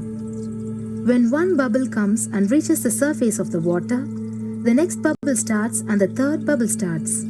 Because the bubbles are rising at high speed, they look like a continuous stream. But our mind is not a continuous stream. There is always a gap between two thoughts. Like the bubbles, we also experience a neutral space between two thoughts. This neutral space between two thoughts is our original state, the pure silence. It is a state of pure consciousness, the state of God. Since the gap or the neutral space between two thoughts is too small, we think all thoughts are connected and form a shaft. But there is always a gap between two thoughts. In the forest of northern India, the hunters trap the birds using a trap. They tie a rope between two trees. The rope is the shaft that we create by connecting two thoughts. In the middle of the rope, they secure a wooden stick. The stick is our mind. The rope is tied at the midpoint of the stick. When a bird comes and sits on the stick, the bird's own weight turns the whole stick upside down. It turns topsy-turvy. The moment it turns upside down and loses its sense of balance, it feels totally shaken and tightens its grip on the stick. It simply holds onto the stick as if its life depends on it. Similarly, we connect thoughts and form a shaft out of it and live in the fear that if we drop our mind, we might be lost. We might lose our identity. Because it is hanging upside down, it thinks, if I unclutch from this stick, I will fall and die. Is similar to the fear that if we start trusting that we are unconnected, unclutched, independent and illogical thoughts, we might be lost. If the bird lets go and relaxes, it may flutter to balance for a moment or two. When it leaves the stick, maybe for a few seconds, it will fall, but then it will adjust itself and start flying. In the same way, we hold on to whatever we think is our identity and security, our education, our mind, our life, our relationships, or our bank balance. Ultimately comes to remove the stick that is our identity. Just like the bird, we don't realize that if we drop our mind, at that moment we can become a Paramahamsa. That very moment we can be liberated.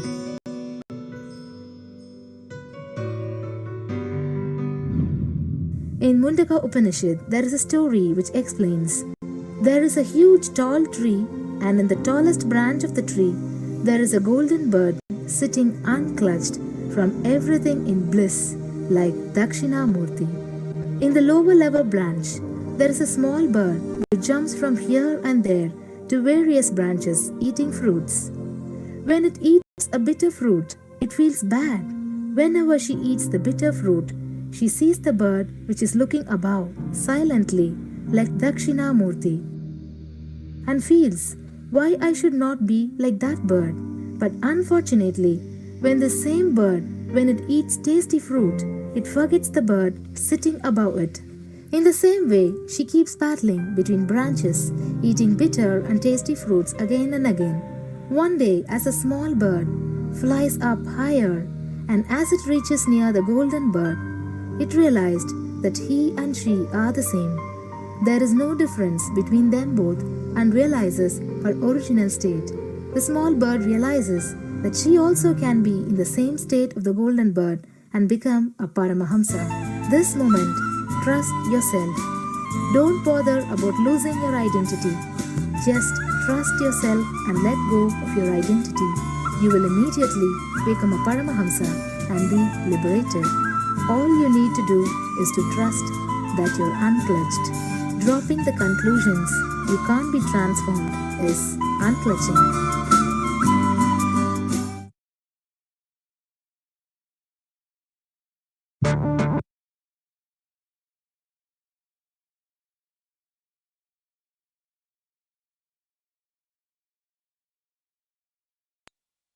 And the next method is by doing Ajiba Ajiba of the cosmic sound Shiva, Shiva, Shiva.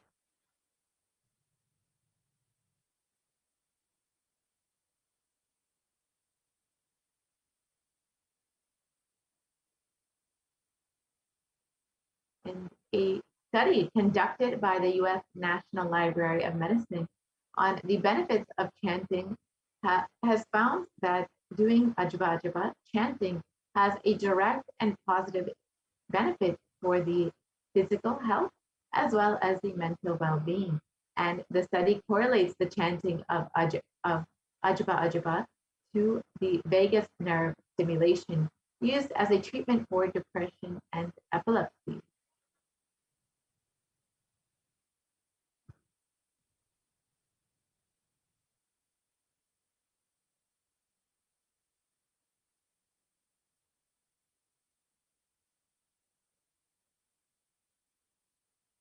And a study conducted by Dr. Masuro Imoto established that human intentions, words, or thoughts can change the molecular structure formation in water. And this is interesting research. This interesting research clearly depicts how when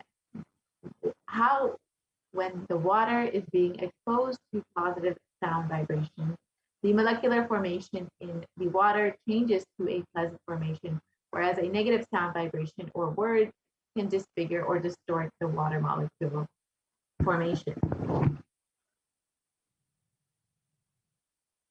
So here you can see the various sounds that were spoken to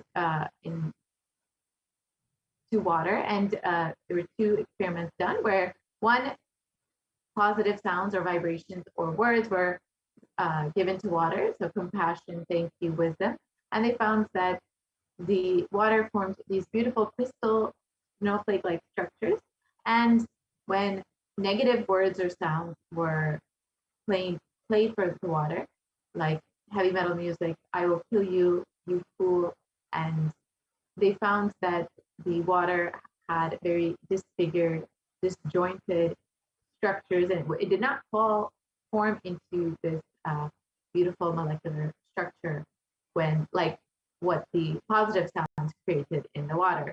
And this research shows that the impact of few words on one glass of water, but imagine what happens inside your body, which is composed of up to 60% water when you chant the Ajiba Ajiba, the chanting of the powerful sacred mantra.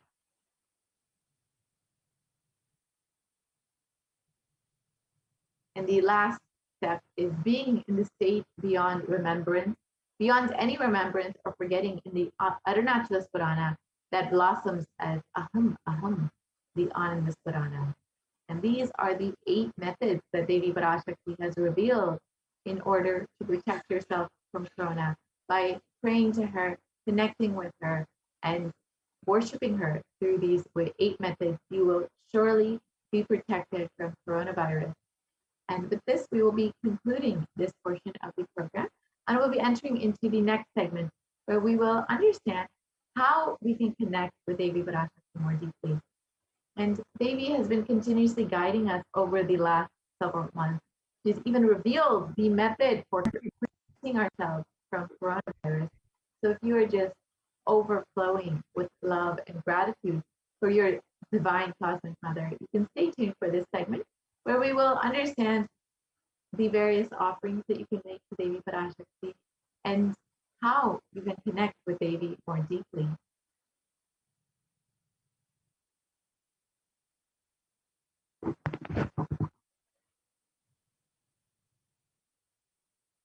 So Devi Parashakti is the complete manifestation of both the masculine and feminine consciousness, and both consciousness have to be expressed equally by every human being to be enlightened. Until enlightenment, only the masculine dimension expresses more than that of the feminine dimension, irrespective of whether you are in a male or female physical body. And every human being has to complete with these 5 dimensions to achieve enlightenment. The first is the Pitrus, or the ancestors. The second is the Kula Devatas, the family deities. The third are the parents who we inherit our DNA from. And the fourth is nature. And fifth is Guru, who will ultimately bestow enlightenment upon you.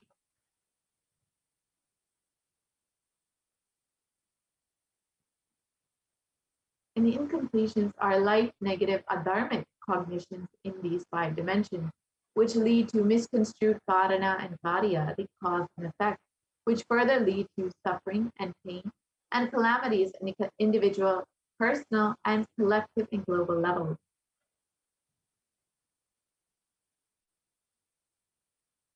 Being sensitive is being aware and in gratitude to life for everything that we have, from the air that we breathe, to the place that we sit, to the energy that we feel that we exist, to the energy to celebrate our existence.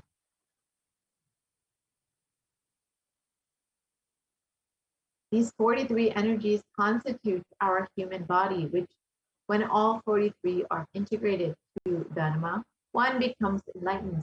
Dharma is the cosmic motherly completion and sensitivity from the level of the Panchabhutas.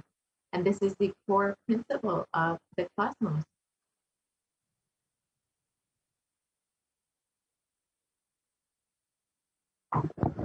Awakening the sacred feminine is key to enlightenment. When awakened, man expresses the sacred feminine consciousness. He becomes a great revered leader. And when awakened, a woman expresses the sacred feminine consciousness. She becomes Devi, the cosmic mother expressing all the powers. And the key to awaken the sacred feminine consciousness is conscious sovereignty, which the Supreme Concept of Hinduism has revealed immensely about over the last several months and have blessed us into over the last several months.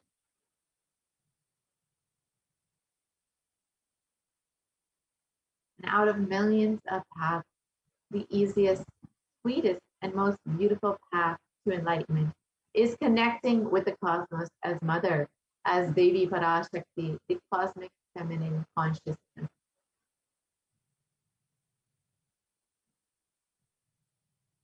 And Devi is the one who expresses as Guru all the gods and all the manifestations in the universe. She can straight away deliver enlightenment by connecting to the cosmic umbilical cord.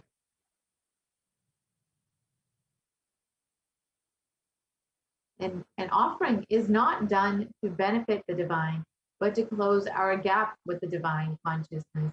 And when we achieve completion with the divine mother, her infinite powers with her sweet grace starts nourishing all our dimensions through the cosmic umbilical cord.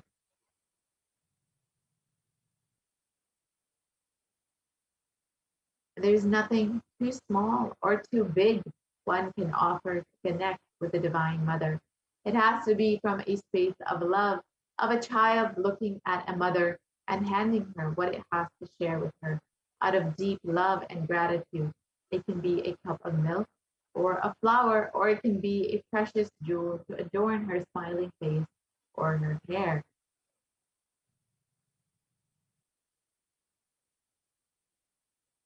And the Vedic rishis have clearly stated the technique to connect with the sacred feminine consciousness, to awaken the same qualities in us.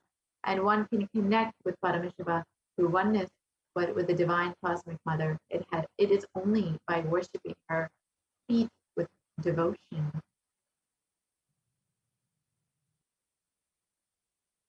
And mother worship is the most non-violent, most peace-centered, most healing, soothing, and sweetest path to enlightenment among all traditions on planet Earth. Worshipping includes contemplating, meditating through sacred offerings of mantras and oblations at her feet.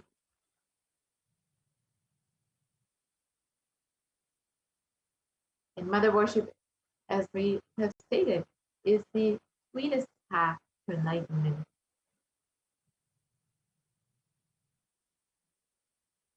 So why worship the mother? Why the divine feminine? Because she is the ultimate, and she can make you experience the ultimate.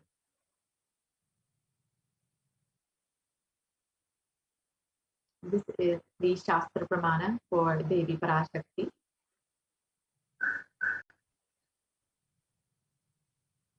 And it translates, I walk as the 11 Rudras, I walk as the Vasus, I walk as Vishnu and other Adityas and all the divine forms of Vishvadevas, assuming the form of the inner self of all gods. I hold aloft Mitra and Varuna, even as Indra and Agni, I do, and the Ashwini twins too. This is from the Rig Veda.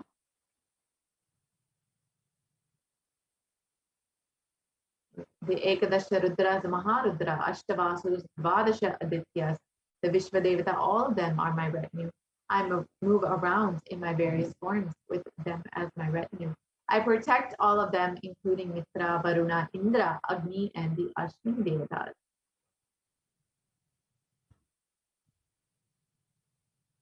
Devi declares herself as the inner self of all the gods, the divine energies. She is all pervading and all permeating, and we are the most blessed beings on planet Earth to be able to relate with Devi Parashakti as our very own Guru, manifesting through the Supreme Concept of Hinduism himself, to bestow all the divine energies upon us and to guide us through this crisis. So let us understand how we can connect with Devi Parashakti more deeply and offer our love and gratitude to Devi.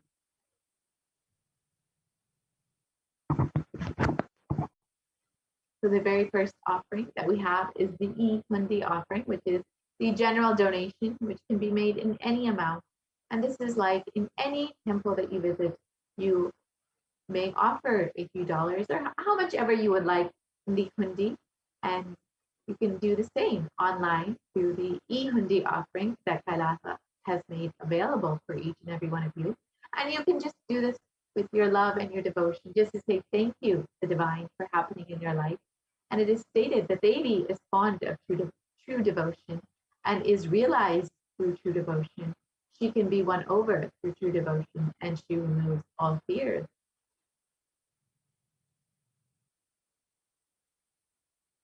And if there is any fear in the minds of the devotees, Devi is sure to remove that fear.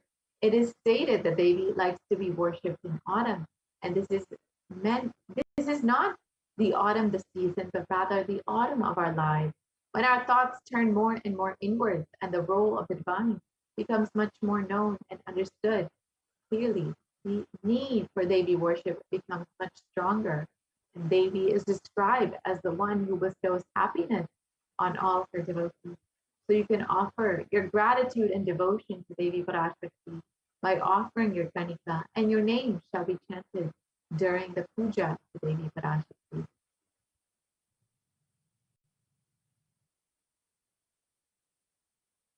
The next offering is the Sankalpa chanting, or the offering of your conscious resolution to Devi Parashakti. And in the Saundarya Lahari, it states that the mantras I chant with the sacrifice in my soul become chanting of your name. Let all my movements become auspicious mantras, that my travel become perambulation around you. Let the act of eating and drinking become fire. Let become fire offerings, oblations in homas and yajnas to you. Let my act of sleeping become salutations to you, and let all actions of pleasure of mine become part of your worship. And when you offer the Sankalpa chanting to Devi Parashakti from this context, you will be blessed with all boons, asked and unasked, remembered and forgotten, and all of it will manifest by the grace of Devi Parashakti herself. The next offering is the Devi Sahasranama Swarnakasu, which is the golden coin with the inscription of the various names of Devi Parashakti. And each of these various names are the various divine qualities of Devi Parashakti, whether it's her infinite compassion or her overflowing knowledge. Whichever quality you may be connecting with, you will be blessed with all of these Ananta Kalyana Gunas, the divine qualities and attributes of Devi Parashakti when you offer this Sahasranama Swarnakasu.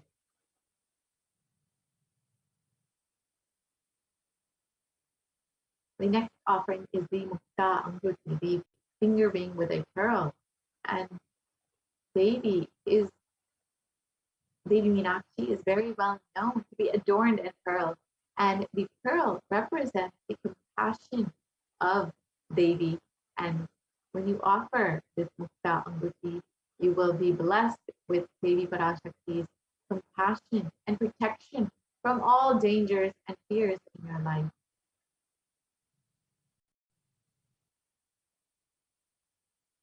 The next offering is the Swarna Padma Pushpa, the golden lotus.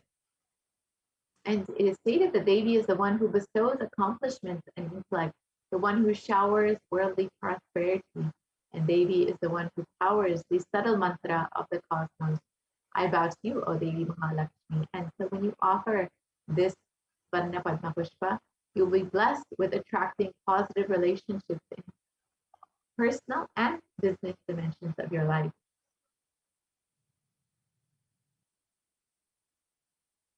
The next offering is the Swarnamekhi, the golden ring that you can offer to the divine lotus feet of Devi Parashakti. And in the Saundarya Lahari, it states that Lord Brahma, the creator of your, selects a dust from your feet and creates this world.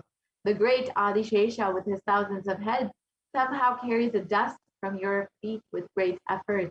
And the great Lord Rudra takes it and powders it nicely and uses it as holy ash. You can see the greatness of Devi Parashakti's feet, which one dust from him is enough for Lord Brahma to create the entire world.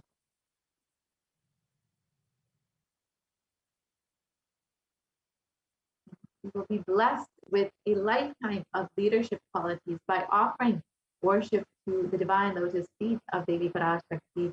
And this can be achieved even by worshiping a tiny grain of dust from her feet.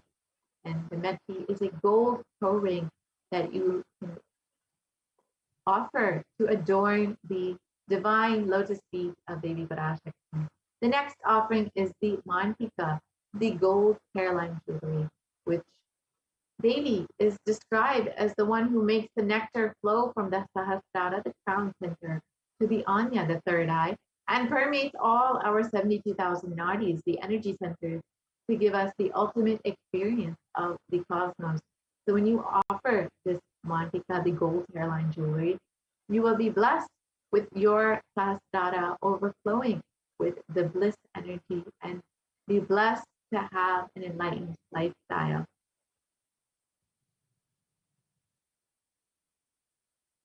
The next offering is the Pratiksha Pada Puja, which is the most favorite offering of all the devotees and disciples of the Supreme Consciousness. And this is a very special offering that you can make to your very own Guru, who is manifesting Devi Parashakti just for your blessing and healing. And Adi Shankaracharya has stated the greatness of worshipping the Guru's feet. He describes, my repute has traveled in all directions through my philanthropy and prowess. All things of this world are in my hands as rewards for my virtues. Yet if one's mind be not centered upon the lotus feet of the Guru, what then, what then, what then? We can see the greatness of worshipping the Guru's feet, who is manifesting a feminine consciousness, the one who is beyond the idea of male and female. And when you worship the divine lotus feet of the Guru in the dimension of the Cosmic Mother, you will be blessed with the most auspicious, sweetest path to enlightenment.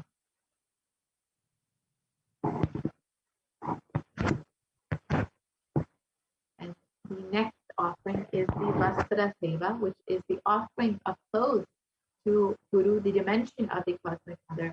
And this is done during the Pratiksha Pada Puja. And when you offer this, you will be bestowed with all protection in your life and a sweet path to enlightenment.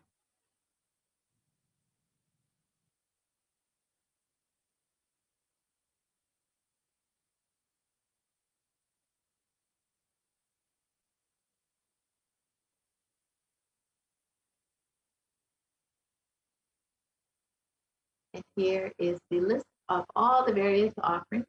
The first is the E-Hundi offering, the general donation. The Sankalpa chanting, the offering of a conscious resolution. The next is the Devi Sahasranama Swarnakatu, the gold coin with the inscription of Devi's various names. The Mukta Anguti, the finger ring with a pearl. The Swarna Padma Pushpa, the golden lotus. The Swarna Metti, the golden toe ring. The Mantika, the gold hairline jewelry. And the Pratiksha Pada Puja, the worship of the lotus feet of the Guru. And the Vastra Seva, which is the offering of cloth to the Guru. So you can make any of these offerings by visiting gateway.nithyanandeshwarahindutemple.org/NHTLA, and you can direct yourself to the Parashakti Bhava Samadhi Darshan donations page. And this is what you will be seeing when you visit this website. And you can select whichever offering you would like to make. It is in a very simple drop-down menu. And here you can see all of the various offerings in the drop-down menu. And you can choose whichever one you would like. Say you would like to offer the Swarnameti, you can go ahead and choose that. And you can choose as many as you would like. You would like to offer one on behalf of your daughter, and as well as for yourself, you can choose two and add that to your cart. And this is what your cart will look like once you have added all of your offerings. You can verify everything is there, and then you can proceed to the checkout.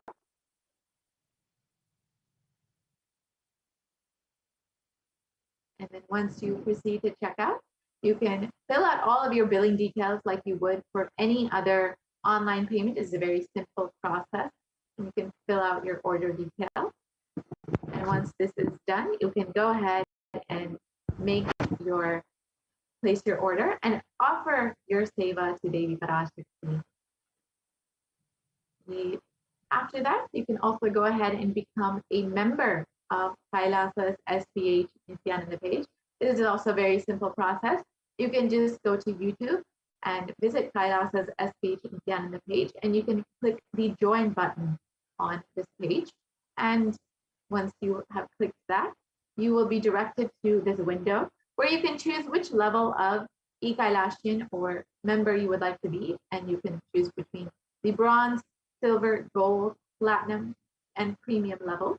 And each of these offer various benefits, various exclusive content that you will have access to. And it's a very simple process to make this payment. You can do it through your credit card or debit card or through PayPal, and this can be done directly through YouTube. And once you are done, you will be a member of Kailasa's SEPT Nithyananda page, and you will be able to ask any of your questions live during the Devi Parashakti Akashic readings in the comment section in YouTube, in the YouTube video.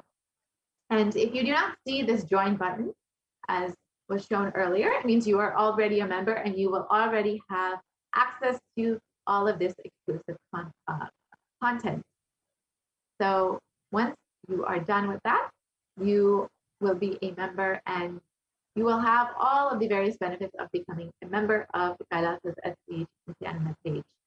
And so with this, you can see the link for the offering that you can make. So you can visit gateway.nithyanandeshwarahindutemple.org/NHTLA, and you can direct yourself to the Parashakti Bhavasmadhi Darshan donations page. And this is where you can make your offering. So again, this link will be projected for a few moments. And with this, we will be concluding this portion of the program, and we will be entering into the next segment, where we will be hearing from the Adi Kailasa Sarvasipita, where the Supreme Concept of Hinduism has opened up all of the Kailasas in India for the Kailasa COVID care centers for multi-layer quarantine in order to protect all of the citizens from coronavirus during this time. So we have Ma Dayamai Swami with us here today to guide us through this, all of the various activities that are going on in Adi Kailasa Sarvasipita. So thank you so much, Ma Nithyananda. Thank you for joining. Thank you, Ma Nithyanandam. Nithyanandam, everyone. Welcome back and to this segment of the Kailasa's de facto spiritual embassies, which are now the COVID care protection centers, which are adding to not only protection from the COVID, which are giving you a conscious breakthrough, adding more joy, more peace, more blissful life. So let us understand with the Supreme Pontiff of Hinduism, Jagat Guru Mahasannidhanam, His Divine Holiness Bhagwan Nithyananda Paramashivan's blessings. Let's start with the Sadguru Vandanam. Nithyanandam Paramasugadam Kevalam Jnanamurtim Dvandvatitam Gagana Sadrusham Tattvamasya Dilaksham Ekam Nityam Vimalamachalam Sarvadi Sakshibhutam Bhavatitam Triguna Rahitam Sadgurum Tam Namami. Yes. If you see the statistics across the world today, the COVID-19 Delta variant is still most concerning, says the World Health Organization experts. Even with the emergence of the new COVID-19 variant, the Delta strain remains the top concern globally, appearing to outcompete others. Senior officials with the World Health Organization said on Tuesday, I think the Delta variant for me is the one that's most concerning because of the increased transmittability, said Dr. Marina Van Kerkhove, the agency's technical lead for COVID-19, speaking during an online question and answer session. It's doubly transmissible compared to the ancestral strain, which means that it can spread to more people.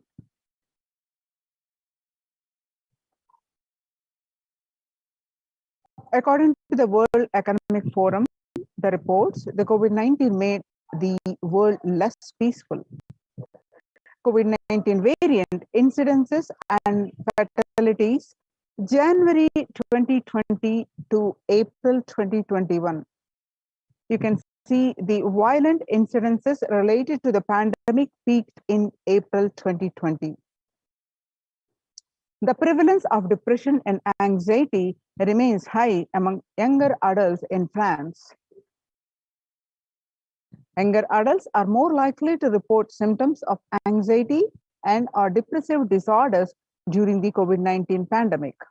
Ages 18 to 24, the younger adults, which are aging between 18 to 24, about 56.2% got affected, and ages 25 to 49, about 48.9% got affected, and about ages 50 to 64, about 38.1% got affected, and ages 65 plus, about 29.3% are reporting symptoms of anxiety and or depressive disorders.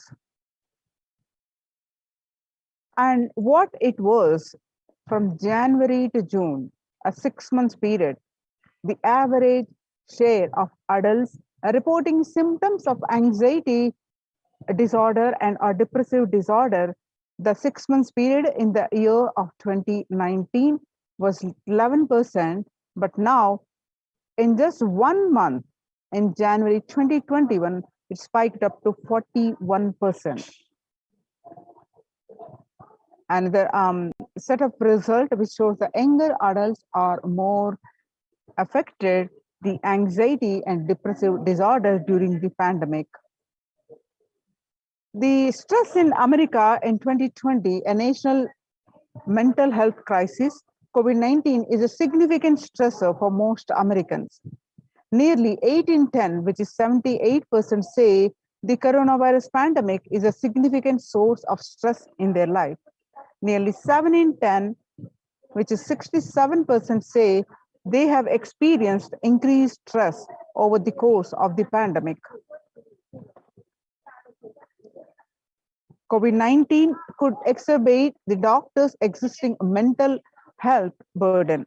More than 60,000 US healthcare workers have contracted COVID-19, 300 have died. Of the healthcare workers who treated patients during China's COVID-19 outbreak, 50% showed signs of depression and 40% showed signs of anxiety. The self-reported mental health among pregnant women, new mothers, before COVID-19 pandemic, depression was 15%. Now, during the pandemic, the depressive rate increased to 40.7%. Now, what it was, the anxiety before the pandemic was 29%, and now during this pandemic, the anxiety level is increased to 72%.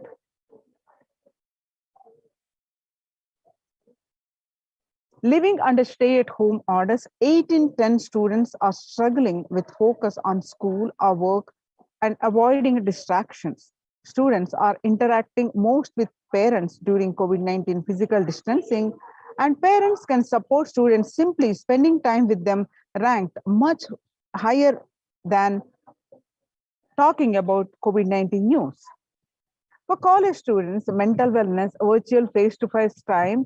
For high school students, digital social gatherings. 55% of all students do not know where to go for help for their mental health. Understanding the pandemic's impact on working women. The nearly 82% of women surveyed said their lives have been negatively disrupted by the pandemic. The global economic outlook during the COVID-19 pandemic, a changed world. The pandemic is expected to plunge most countries into recession in 2020, with per capita income contracting in the largest fraction of countries globally since 1870. The COVID-19 recession has seen the fastest, steepest downgradable in consensus growth projections among all global recessions since 1990. According to the UN news, COVID-19 threatening global peace and security. UN chief warns. While the COVID-19 pandemic is the first and foremost a health crisis, its implications are far more reaching and could threaten global peace and security. The UN Secretary General told members of the Security Council in a closed video conference held on Thursday.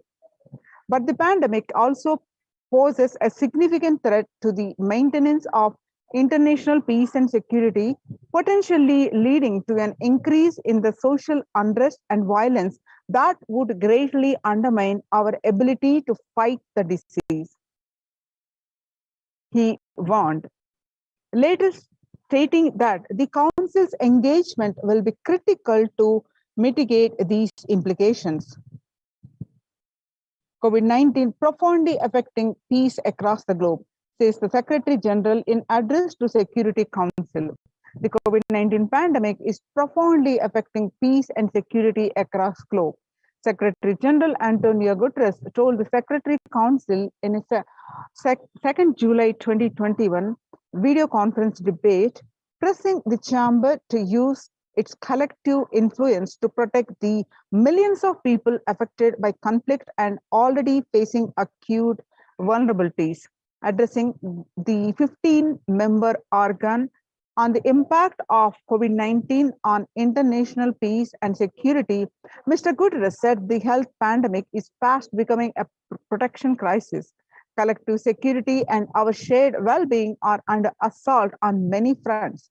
He emphasized, led by a relentless disease and abated global fragilities, our challenge is to save lives today while buttressing the pillars of security for tomorrow. The COVID-19 updates from UNEP, the environmental program. Time to get serious about the climate change. On a warming planet, no one is safe. You have been telling us for over 3 decades of the dangers of allowing the planet to warm. The world listened, but it did not hear. The world listened, but it did not act strongly enough. As a result, climate change is a problem that is here. Now, nobody is safe and it is getting worse faster. According to the International Labour Organization, COVID-19 is a threat to peace building in conflict-affected nations. The COVID-19 crisis has worsened already fragile situations. The ILO is more aware than ever of its responsibility to promote peace and resilience in the time of this global pandemic. The Mumbai mayor says the third wave is here. What do the September surge in COVID cases tells us? The city's mayor has said that the third wave of COVID is already upon Mumbai, pointing to a sudden spike in cases. The third wave of COVID-19 is not coming, it is here, said Kishori Padnekar, adding that an announcement regarding the matter had already been made in Nagpur. Speaking of the coming festive season in Maharashtra, the mayor urged people to remain in their homes. The mandals have been asked to allow only 10 people and have them work in shifts, she said.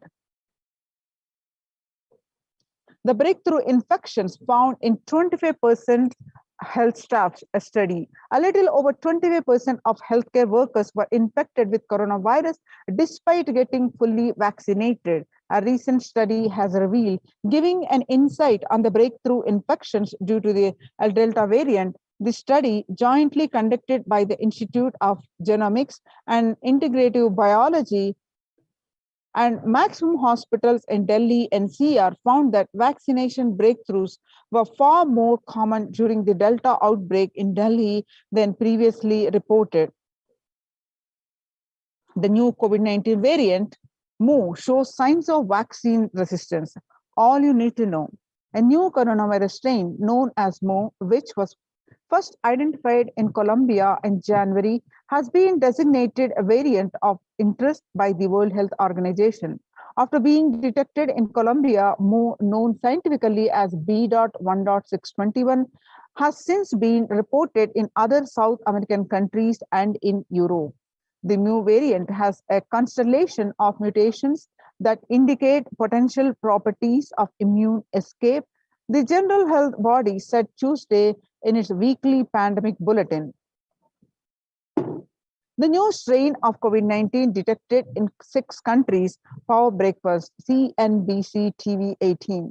The ongoing coronavirus pandemic is not over yet, and the new highly mutated COVID C.1.2 strain discovered in South Africa is a testimony to how dangerously the virus can adapt to bypass vaccines when the world decides to reopen prematurely. The C.1.2 variant has been termed the world's most mutated variant since the beginning of the pandemic. The new COVID variant C.1.2 causes flutter. The World Health Organization says it's watching. The WHO has said that to date there are 100 sequences of C.1.2 reported globally, from the easiest reports from May 21 from South Africa, and currently it does not appear to be increasing in circulation. The new variant was first found in South Africa in May. Researchers from South Africa have described the C.1.2 variant, which has 40 to 59 mutations more than the original Wuhan virus. The speed of evolution for this variant is 1.8 faster than the average. So join the COVID Care Protection Centers and register now through the link below, https://kailasa.org/Kailasa Care. Making peace with nature is possible if we start now. Making peace with nature is possible if we start now. Even amid a pandemic, 2021 can go down as the year we made peace with nature and set the planet to healing. Our environmental, societal, and economic challenges are interlinked. They must be tackled together. For example, we cannot achieve sustainable developmental goals, including ending poverty, by 2030 if climate change and ecosystem collapse are undermining food and water supplies in the world's poorest countries. We have no choice but to transform our economies and societies by valuing nature and putting its health at the heart of all our decisions. Now let's watch a video clip on this. Making peace with the nature.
The World Health Organization Health and Peace Initiative. Health and peace are interrelated. In the words of Director General of World Health Organization, Dr. Tedros, there cannot be a health without peace, and there cannot be a peace without health. If individuals and groups enjoy equitable access to health services, fulfilling their rights to physical and mental health, And health actors design neutral health interventions that promote trust and dialogue, and communities are empowered to cope with violent conflicts, then health coverage is more universal. Grievances can be heard and addressed to generate trust around the health emergency. Concerns affected communities are more likely to make meaningful contributions to peace and reconciliation and to resist incitement to violence. The world today, on International Yoga Day on 21st June 2021 theme, Yoga for Well-Being. The day will be marked at a time when COVID-19 pandemic continues to upend lives and livelihoods of people globally. Beyond its immediate impact on physical health, the COVID-19 pandemic has also exacerbated psychological suffering and mental health problems, including depression and anxiety, as pandemic-related restrictions continue in various forms in many countries. This has highlighted the urgent need to address the mental health dimension of the pandemic, in addition to the physical health aspects. The message of yoga in promoting both the physical and mental well-being of humanity has never been more relevant. A growing trend of people around the world embracing yoga to stay healthy and rejuvenated and to fight social isolation and depression has been witnessed during the pandemic. Yoga is also playing a significant role in the psychosocial care and rehabilitation of COVID-19 patients in quarantine and isolation. It is particularly helpful in allowing the fears and anxiety. The United States Institute of Peace: amid COVID, we need enhanced international coordination to build peace. The tackling the pandemic and building resilience in fragile states requires concerted international action at local, national, and global levels. As the humanitarian and economic toll of the COVID-19 pandemic continues to grow, so does the risk that this crisis will fuel new conflict around the world while stemming prospects for resolving ongoing ones. The Sustainable Developmental Goals, the UN spotlights health benefits of yoga, ancient practice that can see stress in our modern laptop lives. Yoga is a practice that can be relevant to all ages, relevant to all cultures, irrespective of what socio-economic status people represent. It can be used to unite our complex, difficult world to promote not only healthy lifestyle, but to promote peace and security in the world, says Dr. Nata Manabde, Executive Director of the New York office of the World Health Organization, at an event entitled Conversation Yoga for Health. The stronger health systems and universal health coverage must be a priority. For the first time since 1945, the entire world is confronted by a common threat, regardless of nationality, ethnicity, or faith. A new social contract between people, governments, and private sector, civil society, and more can tackle the roots of inequality with fair taxation on income and wealth, universal benefits, and opportunities for all. Food systems hold key to ending world hunger. Effects of the COVID-19 pandemic on UN has noted a dramatic increase in world hunger. According to the State of the Food Security and Nutrition in the World, 1/10 of global population and as many as 811 million people were undernourished in 2020, an increase of 118 million from 2019. According to the Lancet Commission, moving towards diets with a diversity of plant-based foods, low amounts of animal source foods, unsaturated rather than saturated fats, the limited amounts of refined grains, highly processed foods, and added sugars could prevent between 19 to 24% of all adult deaths each year. international peace and security. Our contemporary world is showing no signs of decline in the intensity of violent conflicts, crime, displacement, and prevalence of a continued state of tension in many regions of the world, adding to a UN report in the year 2019 alone.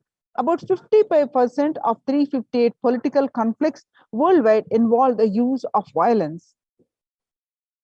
Geopolitical tensions, which have been on the rise even before the COVID-19 pandemic, have only prolonged violent conflict, making it difficult for policymakers to come together and resolve their differences peacefully and amicably. The last decade witnessed the highest number of people internally displaced by conflict and violence.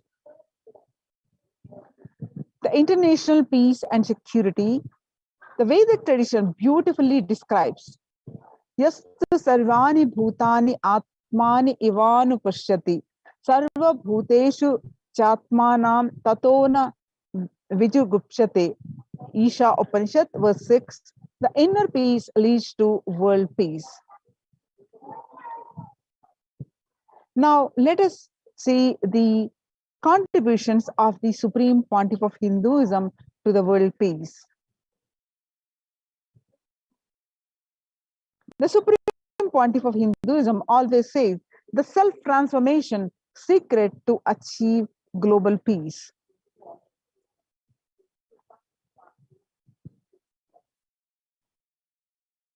Social answer means I'll tell, oh, you should all work for global peace. You should all work for turning the world. You should work for revolution. You should work for all these, that things. You should vote only the party which says that it will stop the war and all these things. This is the social answer. Nonsense. If you want the honest answer, I tell you, simply transform yourself. You can't do anything. If at all you can do, you would have done it. Be honest. If you can do, you would have done it. You are raising this question because you are not able to do. Am I right? So let us be very clear. Let us be honest. We are not able to do socially. That's the truth. That's the reason you are sitting here and raising the question. I tell you, understand few important things. There are a lot more attached to this question. There are many things which is attached to this question. We always feel the present is the world is totally spoiled. It is not going according to the rules or how it is supposed to be. It was wonderful once upon a time. In ancient time, things were going properly. Everything was well and great. And I tell you, 10,000 years ago, they found some writings on stone in Harappa Mohenjo-daro culture. Some stone writings have been discovered. The other day I read a beautiful book about that stone writings. That writings, it says, oh, nowadays the society is not as it should be. So much of war. There is no peace.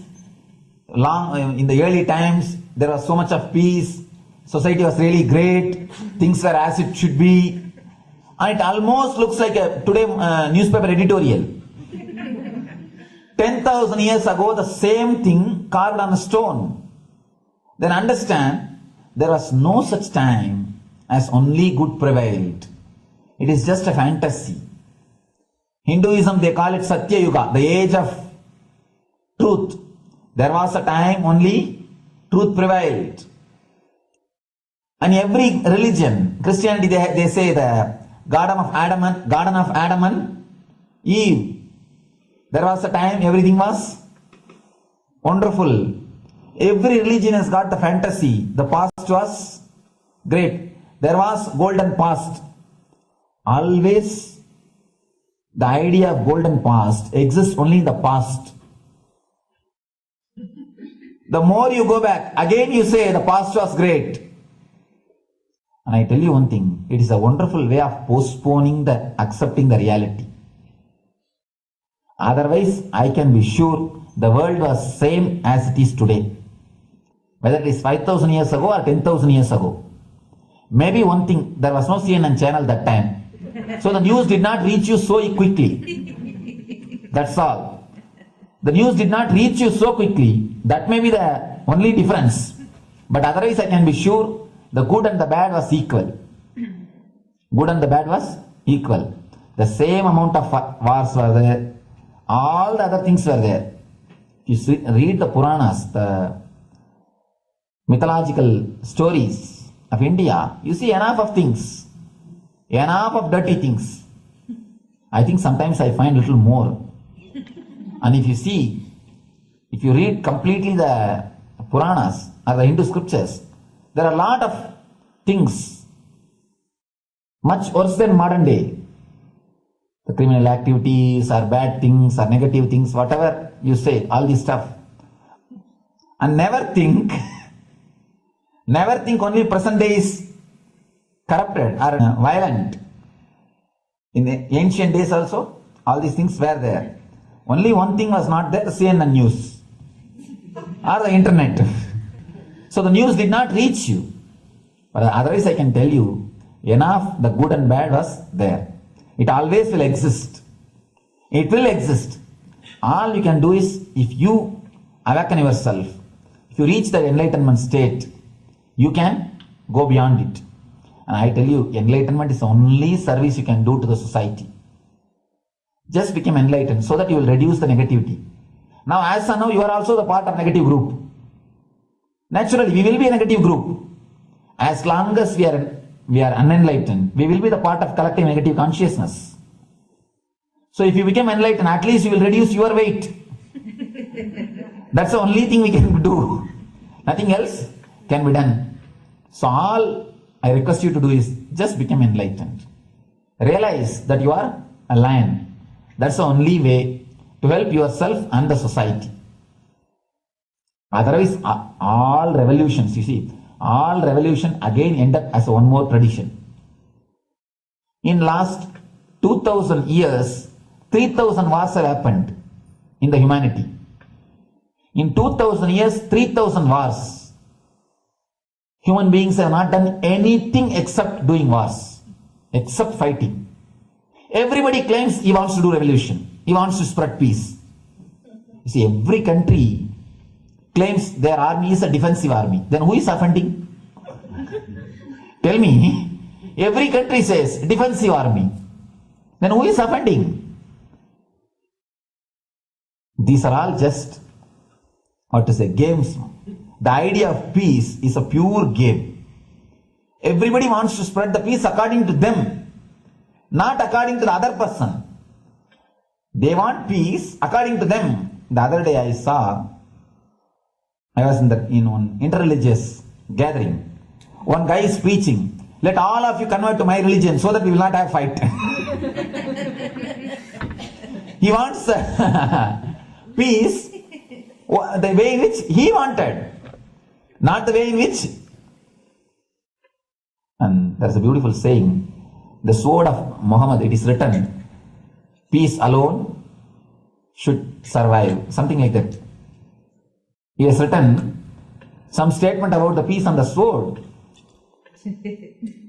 We all take sword to spread the peace. So no revolution is going to help, because in the last 2000 years 3000 revolutions have happened, but still world is same, I think much worse. So no revolution is going to help, only individual evolution is going to help. So be very clear. Instead of working in the outer world, start working in the inner world. That will help you and society some way.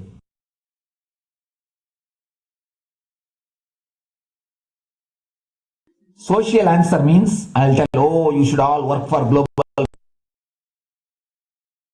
Social answer means, I'll tell, oh, you should all work for global. Now, let's listen from the Supreme Pontiff of Hinduism that Sri Kailasa is all about peace-based powerfulness. Listen carefully. The space of Shanti, the space of Shanti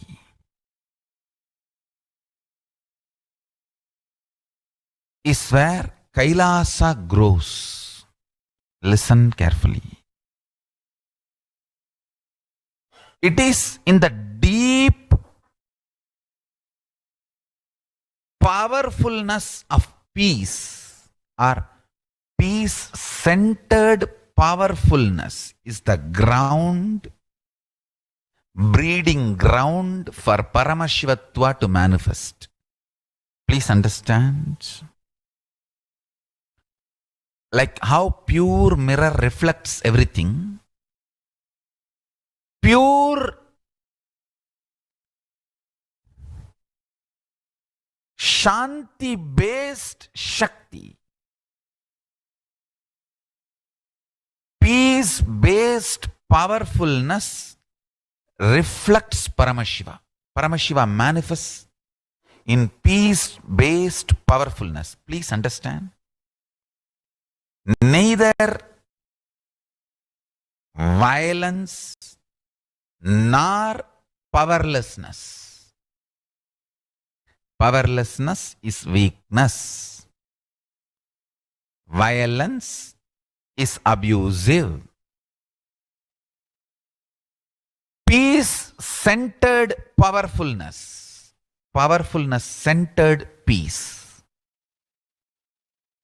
All the Upanishads starts with peace, completes with peace. Shanti mantra starts with Shanti mantra, gets completed with Shanti mantra.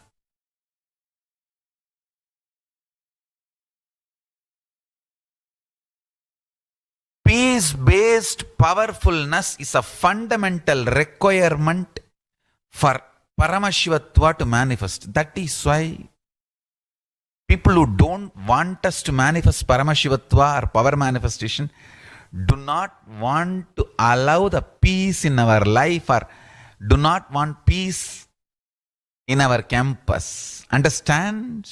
But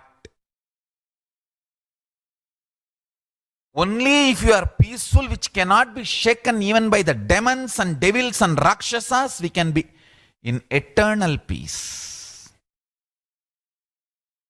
So, remember this very clearly.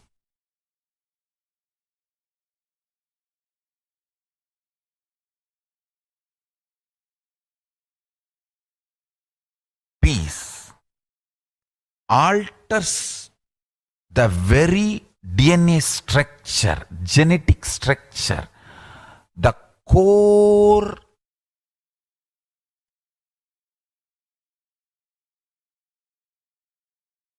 Anu Mahat structure. Understand? Anoraniyan Mahato Mahiyan. The consciousness in you is atom inside the atom, Mahat, more than Mahat. That Anoraniyan Mahato Mahiyan. That consciousness starts growing in you with more and more peace-based powerfulness developing in you. Nothing can be compared to unclutching. Spend more and more time, energy in unclutching. It will never be wasted. Time spent on unclutching is the most productive time for you in your life, because unclutching completely makes you altogether a different material. Understand? It makes your very biomemory, muscle memory, core structure, molecular structure, genetic structure, DNA structure, everything. All the 8 energy flow circuits, 7 energy flows, 1 the pure conscious explosion. So totally 8 energy flow circuits exist in you. All the 8 explodes when you unclutch. Understand? Unclutching is the space of Sri Kailasa.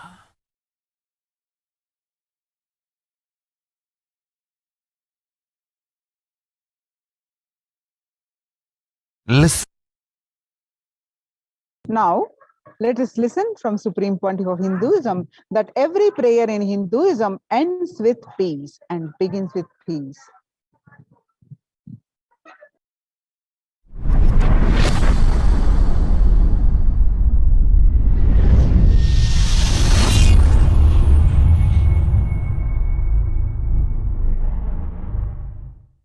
Every chanting, every prayer in Hinduism ends with Shanti, Shanti, Shanti 3 times. Means peace, peace, peace. Hinduism is the real religion. Loving peace, living peace. Individual level, social level, global level. Understand? Hinduism lost all its 56 nations, 200 states, 10,000 kingdoms, samsthanas, is not a loss to Hinduism, it is a loss to planet Earth, human beings. Wherever Hinduism is practiced, kept alive, the ideal of global peace is kept alive. Just do this one simple statistics. You yourself study. Google and study. Take the top 10 religions and list how many people they converted in last 200 years, how many people they killed. List for each religion. I can be 200% sure you yourself will realize Hinduism is the most peace-loving and peace-living religion, neither conversion nor terrorism. Neither conversion nor terrorism. Being the Supreme Pontiff of the most peace-loving, peace-living religion, I give you all my blessings on this International Peace Day. Understand? It is we Hindus need to keep the global peace as a living possibility, and we need to make this global peace as reality. Just talking about global peace will not work. Working for global peace only is the responsibility of the real living Hindu. Anyone who wants to claim themselves as a Hindu or practicing Hindu should work for global peace. Global peace is our responsibility.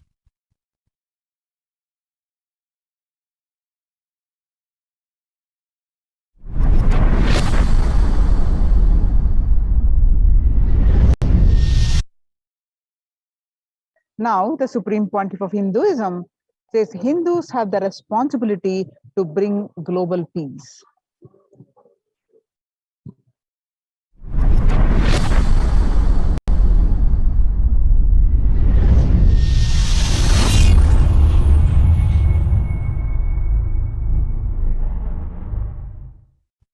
Hindus have the responsibility to bring global peace. So you can also throw a challenge. See, if you are making a Hindu micronation, you can throw this challenge to each one. Your friends, family, 10 people. Let them participate in the challenge and then let them send a challenge to others. So I welcome all the living and practicing Hindus to become founding fathers of Kailasa micronation in your countries. You can also make a challenge, like how they made ice bucket challenge and all that. We can make a challenge. You form Hindu micronation and claim, I am the founding father of the Hindu micronation Kailasa. And then you can invite your family, friends for a challenge. 11 people. You form and you challenge 11 people and they also form and they spread. So let us start spreading. This project is my message on this International Day of Peace. Let us start working for global peace instead of just talking. What the work we do will talk for us. The talk we do will not work for us. This is the message. The work we do will talk for us. The talk we do will not work for us. Global peace is the responsibility of Hindus. We living, practicing Hindus, not only we should achieve the individual peace through unclutching yoga, meditation, we should also create an ecosystem where the global peace starts manifesting. This Kailasa Hindu micronation is the enlightenment ecosystem. I request every living practicing Hindu to manifest, do it. So the global peace can manifest from these Kailasa Hindu micronations all over the world.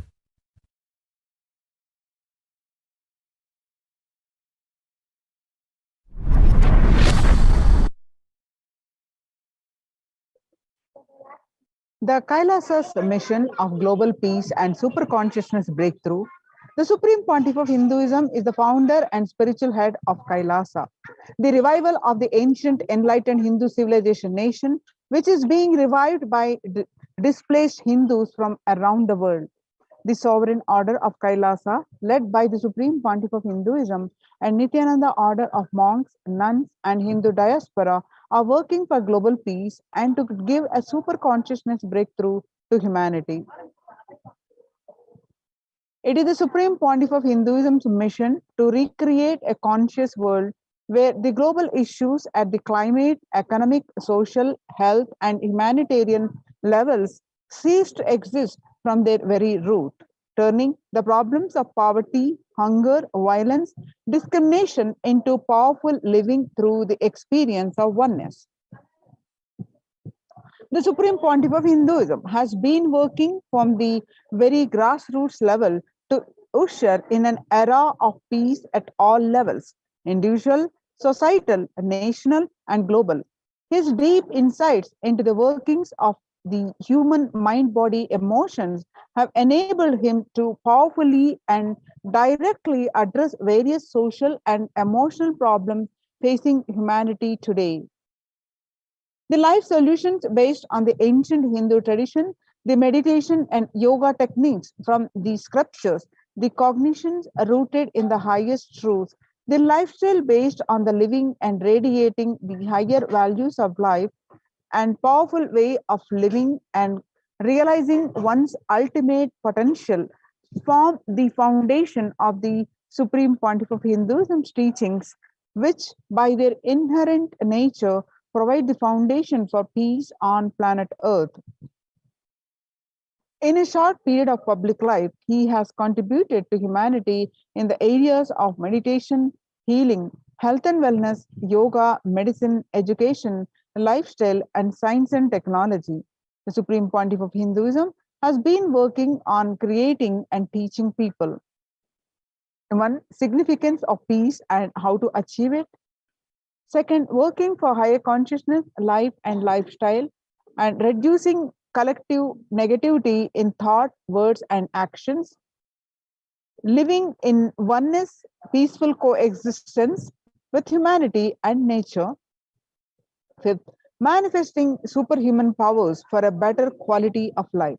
More than 20 million people in 347 cities in 196 countries over a six continent river and follow the Supreme Pontiff of Hinduism.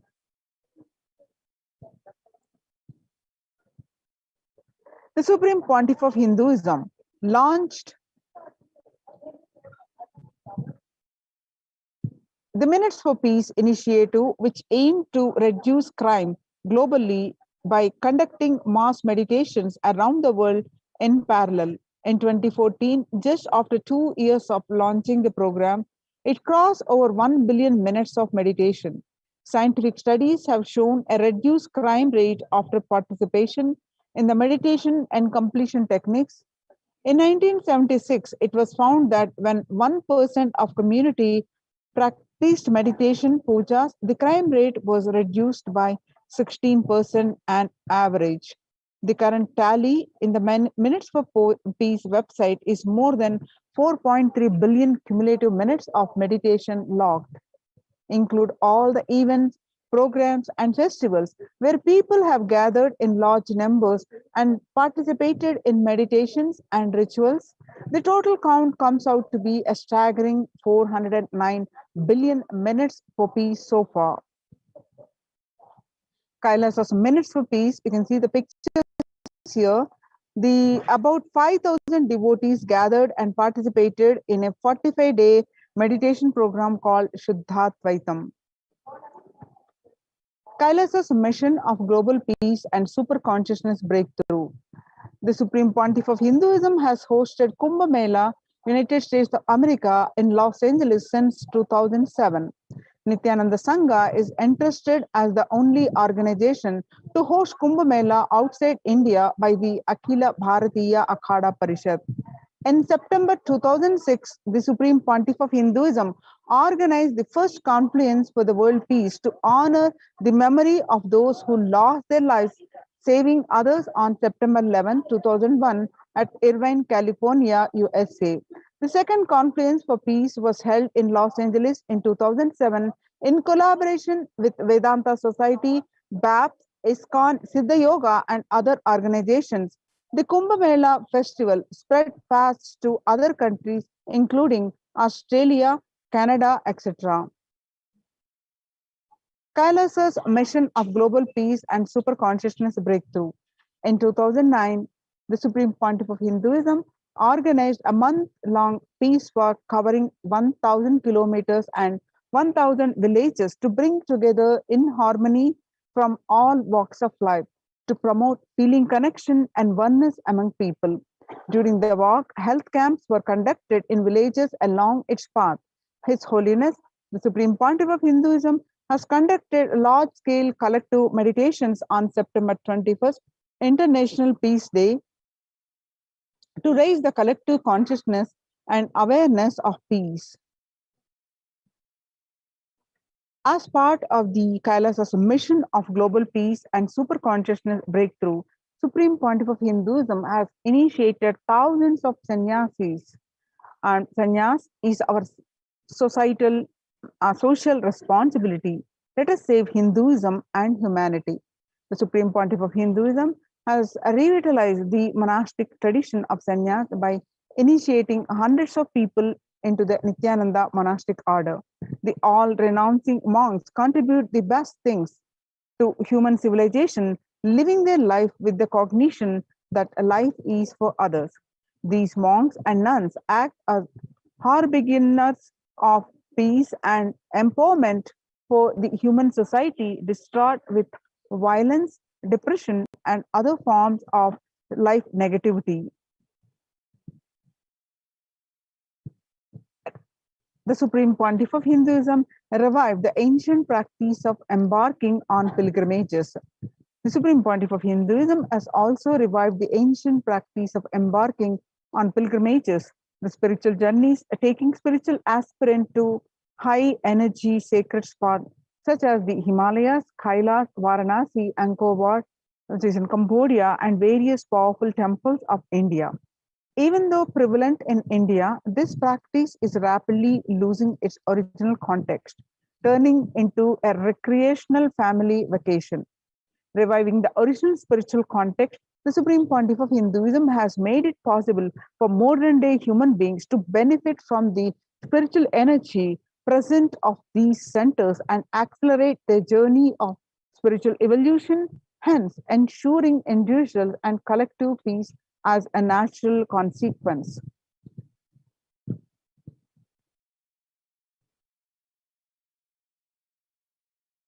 Now, let us see the revelations of Devi Parashakti to the world. On 12th May 2021, Devi revealed that I came as Nija Avatar. I am blessing you, listen. People, listen. To do good to all of you, I have taken the form of Nithyananda and came down as Nija Avatar. People of India, listen. Carefully listen. Time after time, Bharatam is Jnana Bhumi, where enlightened beings come, and we cannot make Jnana Bhumi as infertile. Enlightened beings have to come and they have to live. It has to flower. Few hypocrites, because they are stuck in delusion, we cannot sacrifice the world and cosmos cannot be destroyed. The ship I did to save the cosmos from being destroyed, that is called Adi Kailasa. The ship I did to protect beings from Pralaya in Adi Kailasa, because of conspiracy of Drohis and enemies' rule, the captain has to leave the ship.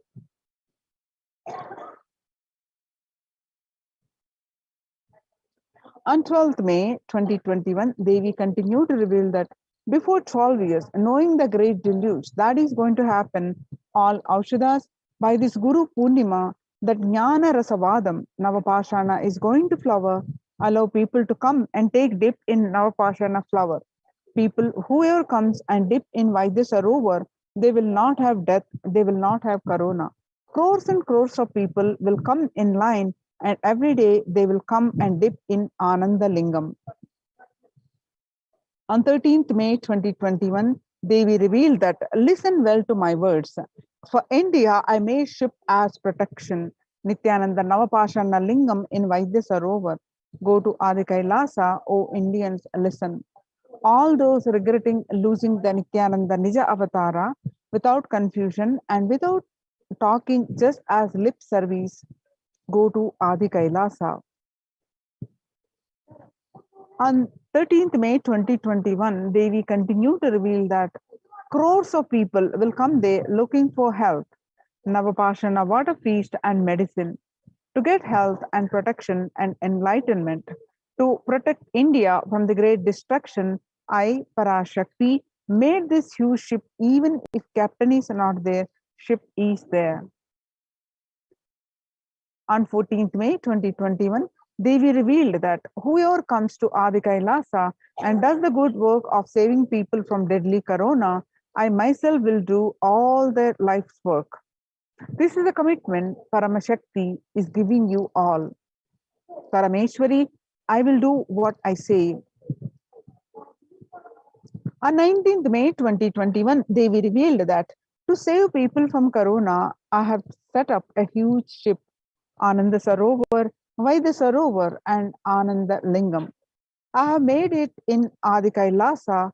Go there, take water every day, worship Ananda Lingam, water, turmeric, milk, and neem rasam showered on Navapashanam are the medicines for this. On 19th May 2021, Devi revealed that the doors of Adi Kailasa will be open for all those who will come with trust. It will protect. It will protect body and will give conscious health. It will also give highest powers, dharma, artha, kama, moksha, jnana, powers, and the God beyond kama, Adi Kailasa life will give all goodness. On 11th June 2021, Devi revealed that drop the foolish mind with the business motive of bargaining and attain surrender. and go to Adi Kailasa, be in Adi Kailasa, I will do good to you. On 18th June 2021, Devi revealed that for saving your life, go to Adi Kailasa, best life is there. Before Corona takes your life away, go to Adi Kailasa and save your life. On 5th July 2021, Devi revealed that the soil of Adi Kailasa is the Sarvaroga Nivarini, that means cure for all diseases. For all the diseases in the world, Paramashakti, myself taking the form of Nithyananda as Nija Avatara, walking there barefoot for many years, manifesting all powers, the very soil was converted into great medicine that solves all karmas. On 5th July 2021, Devi revealed that taking the soil of Adi Kailas and mixing it with the water of Navapashana Linga of Vaidyasarovar, and by applying it, all pains will vanish. Breaking the attachment to body, it will make you enlightened. Goodness is there. I told the truth. Go to Adi Kailasa.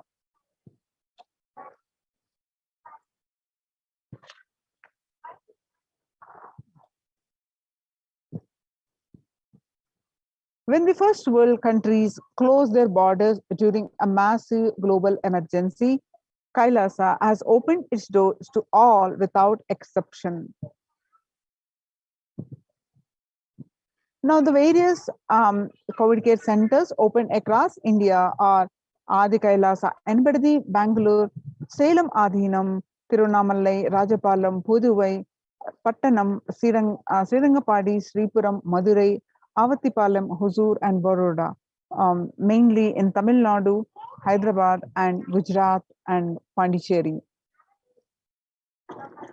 Kailasa rushes to aid India as India finds itself on the verge of COVID-19, the third wave. Multiple free COVID care centers opened across India. Various social services offered during pandemic in Kailasa's de facto spiritual embassies across India. Cosmic revelations on global pandemic. Free social services offered during the pandemic on de facto spiritual embassies across India are medical care, which includes allopathy, Ayurvedic, and Siddha medicine, infrastructure to accommodate thousands, accommodation for multi-layered quarantine, emergency ambulances, which is ICU on wheels, personal protective medical equipment, food security management through food banks, and organic farming. So join the COVID care protection centers. Register now through the link below, https://kailasa.org/Kailasa care.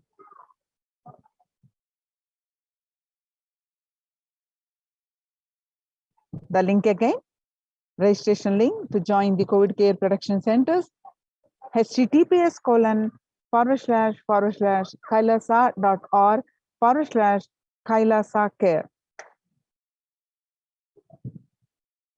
Now, the Kailasa's COVID care protection centers are mainly the temple-based ecosystems, where the Supreme Pontiff of Hinduism worked over 27 plus years tirelessly to establish these temple-based ecosystems.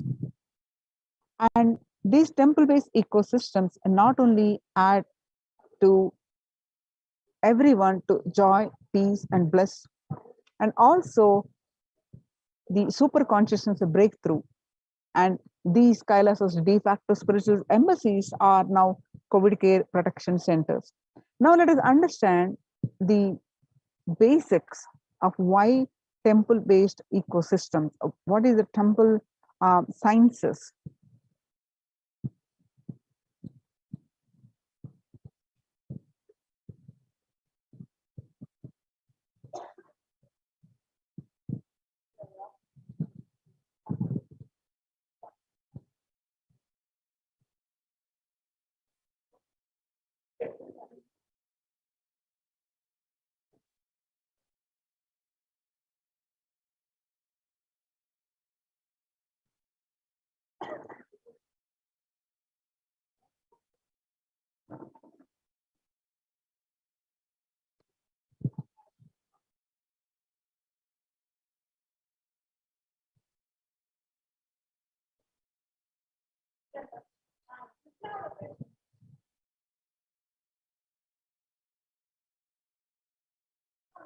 Little about this particular Meenakshi temple. Please tell us who is Devi Meenakshi and her husband. Why this grand temple? What are the visible and invisible functions of this temple? Please tell us, Swamiji. Read the next question also. Both. As we see in our present time, towers of mobile, TV or dish TV antennas everywhere connecting invisibility to satellites, doing an incredible function for individuals and for society. My question is, there is and was everywhere temples and deities in this culture. Anybody coming from outside just wonder, is this just sentimental carved stones, worshipping culture or just artistic sculpture? What is the invisible function of temples, deities?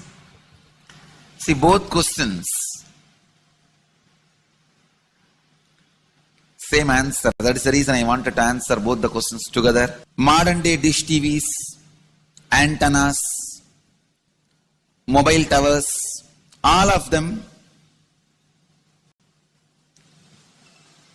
work in the level of certain frequency where the words, pictures, visuals can be transmitted. See, the verbalization and visualization, names and forms can be transmitted from one place to another place through these mobile towers, dish TV antennas. But the temple towers are created to transmit super consciousness from one place to another place. Please understand, in Meenakshi's time, there was television, conscious television. It used to be in stone slab, and if you just sit in front of that stone TV, meditate, connect with Meenakshi, she will appear live and answer whatever you want. So each of the stone slabs only slowly later on became deities. You can see in our temples this happening. The TVs in which I am appearing and speaking are slowly becoming deities. They are receiving worship. Flowers are offered to it.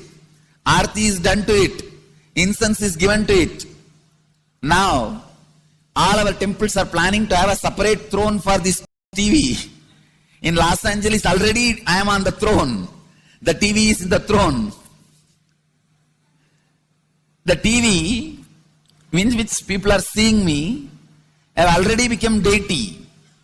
Same way, please understand, the stones through which people were able to connect with the super consciousness have become deities. Same way, all our temples, deities, everything is a connecting mechanism with super consciousness. The mechanism which connects with the super consciousness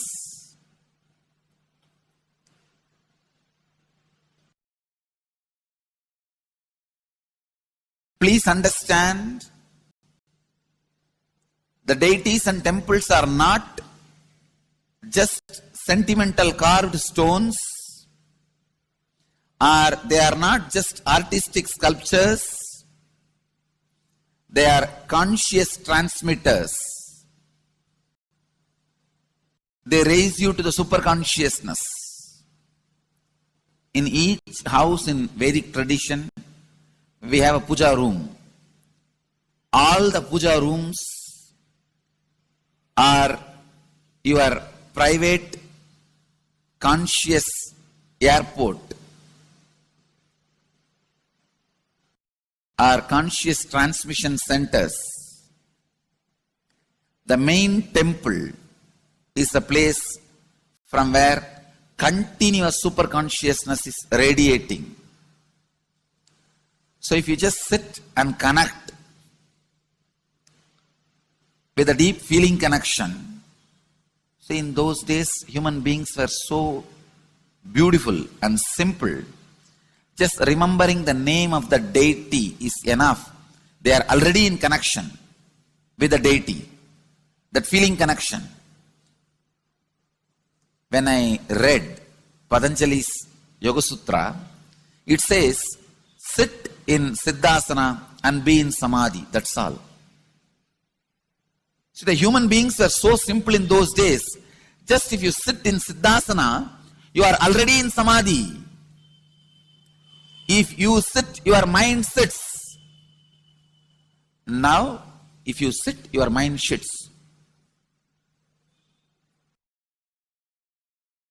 Mind is completely away from the body. In those days, human beings were so simple and intelligent. All the non-mechanical parts of their brain were awakened. It is Western culture which killed the non-mechanical parts of the brain, the functions of the non-mechanical parts of the brain. Please understand, in the Vedic civilization, always human beings were brought up in such a way that non-mechanical parts of the brain was fully alive and awakened.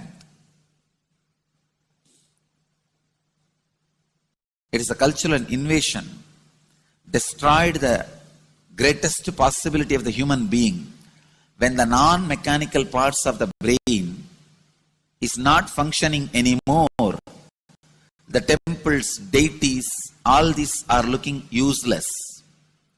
Otherwise, they are a huge conscious infrastructure. Please understand. So, an example, suddenly, if we find some method to travel just 20 feet above the air or 30 feet above the air without petrol or diesel, all our automobiles, roads, everything will become useless. Then you will wonder, why so many automobile industries are established? Why so many cars are produced? Why this huge road waste? I think our ancestors are fools. You don't understand. At one period, it was used. It was being useful. Our temples, our deities, all these are useful if all your non-mechanical parts of the brain is awakened.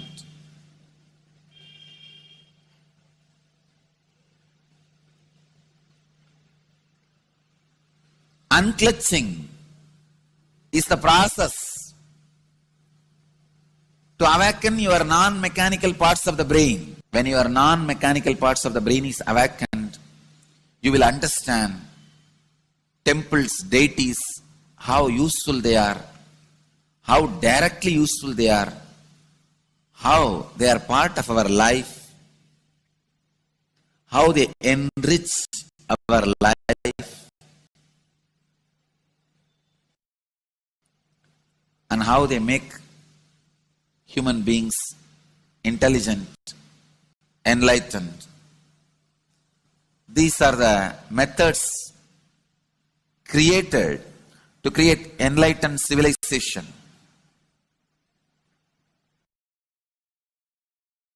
These grand temples are not built as an just monument.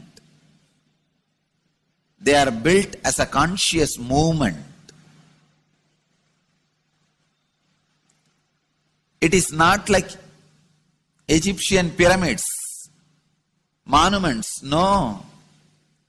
It is conscious movement to raise human beings to the highest consciousness, to make human beings experience the highest purpose.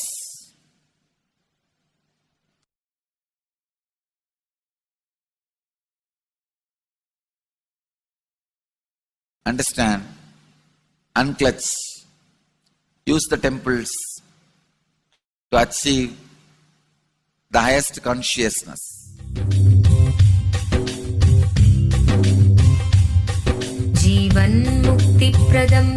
Paramahamsa Nithyananda, a rare living incarnation.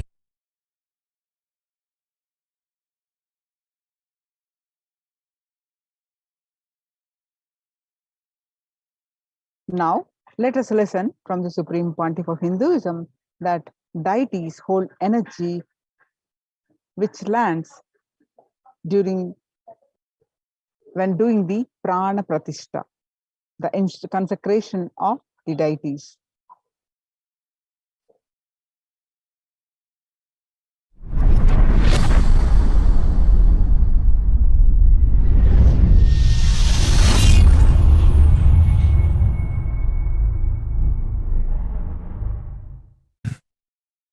Actually, after the great pause settling, I wanted to do this Kumbhabhishekam, and then the Shivacharyas have advised us that only after the Uttrayanam, Uttrayana Punyakala means after the Uttrayana starts, we are having a good date, Uttamottama date for Kumbhabhishekam. So that's the reason we waited. And see, fundamentally, deity intensely receives the energy like a lightning and holds it and manifests continuously for the whole humanity. You see, it's like if I have to talk to you in a normal social language, it's like a lightning holder. See, I can get into the samadhi, one with Paramashiva, and bring the whole thing to planet Earth. But the deity should be able to hold it and manifest it, radiate it for the humanity. So that is the reason the beautiful, dense, most dense granite deity is made. The earlier, the Avudayar we made, too much of power manifestation, it has given crack in multiple places. I don't know how you guys will be able to believe. Maybe I'll tell them to show the video. Such dense granite cracks to pieces and so carefully maintained with so much of all the Abhishekam, Puja and everything. Crack is the last thing you can imagine in dense granite, but so many places that earlier Avudayar has had, and that's the reason we made the new deity with more dense granite now. More dense granite, the deity is done, so it can withstand the power manifestation and hold the power for quite a long time. Maybe at least next 12 years it can hold. And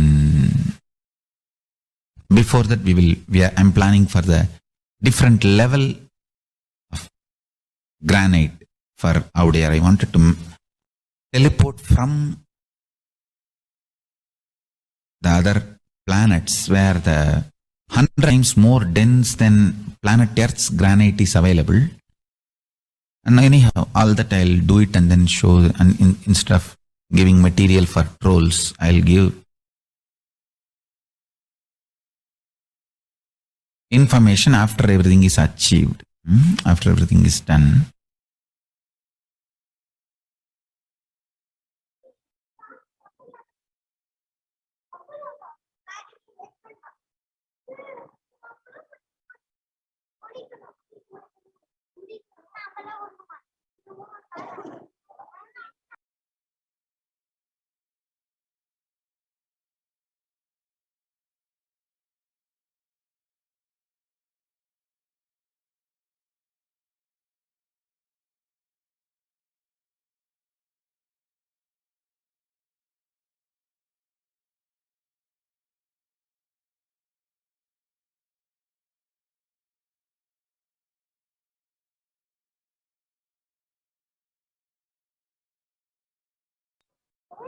Reviving the enlightened civilization is the vision of Kailasa, the purpose of my advent, Paramashiva assuming this body and manifesting, says the Supreme Pontiff of Hinduism.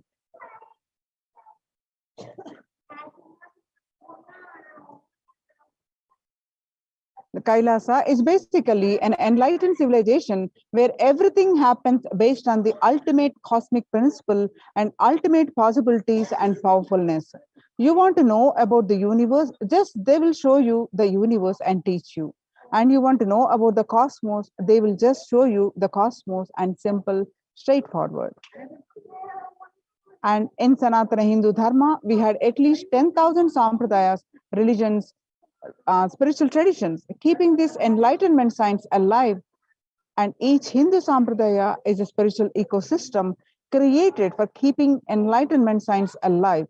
Every monastery, every adhinam, every mutt, every temple, every Veda Patashala, every Sarvajna Pita is a lineage sampradaya created to keep the ecosystem of spiritual enlightenment alive. Some may be Shakta, some may be Yoga, some may be Vedanta, some may be Tantra, some may be Yoga Vedanta, some may be Yoga Shaiva, some may be Vaidika Shaiva, all kinds of permutation and combination. Each temple, each mutt, each monastery, each adhinam, each Veda Patashala, each Sannyasa Sampradaya is a spiritual ecosystem created to keep the enlightenment science alive of that Sampradaya. Hindu temples are not just worship altars or religious congregation places or just memorial.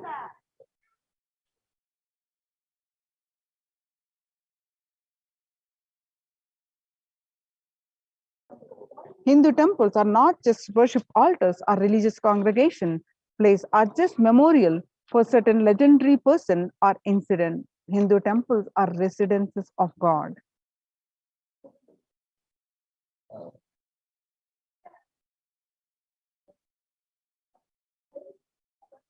There was a time in Hinduism, they had 56 nations, 200 states, and 1,700 provinces and 10,000 sampradayas. Almost 95% of the population were Hindus. Slowly, that brutal terrorists invading, life negative gangs enter, destroy, rob, plunder the temple, destroy the spiritual ecosystem, the enlightenment ecosystem. In last 10,000 years, and last 1,000 years, we did not have a single nation, we did not have a single state, we did not have a single province protecting Hinduism as a state religion legitimately. And in 10,000 sampradayas, without any doubt, I will say only 200 are left alive, struggling to be alive. So Kailasa is a place where everything related to super consciousness is revived. All the sampradayas, all the spiritual ecosystems created for enlightenment will be revived and established in such a way that it never gets lost again. And they are there forever serving the humanity. The enlightenment ecosystem are the Kailas. Like every monastery, temple is an ecosystem for keeping the enlightenment science alive and flourish, which can automatically make people enlightened. It is like enlightenment automatic machinery. Anybody comes in, they just get introduced, inspired, excited, energized, and made to power manifest status, enlighten, and start radiating, and they start spreading. Enlightenment becomes the source for energy and excitement. A person who can make enlightenment as a source for energy and excitement for anyone is an incarnation. Fortunately, we are successful in making enlightenment as the source for energy and excitement to millions of people all over the world. This whole Kailasa is a revival of that enlightened civilization. A temple is a place where an intense cosmic energy is available for everyone to experience. Significantly, all the major Vedic temples built over the centuries have been consecrated by enlightened masters, or rather, the temple has grown around the intense energy field established by an enlightened master for the benefit of humankind. Just as the rich man leaves behind his wealth for the next generation, after he leaves the body, enlightened masters leave behind the huge energy that they bring with them in the form of temples. For example, the four main Shankara Pitams were established by the 8th century master Adi Shankara, the Chidambaram temple by Patanjali, and the Palani temple by the Siddha Bhogar, the Arunachaleshwara temple by the Saint Idayikadar, and Tirupati by Konga Navar, and Tanjore by Kuruvarur. The powerful spiritual vibrations present in these places are so palpable that even the most casual visitor can feel its effects in the form of peace, bliss, or clarity. When maintained properly, using the subtle powers of mantras, rituals, and meditation, temples can hold and radiate this precious energy for thousands of years.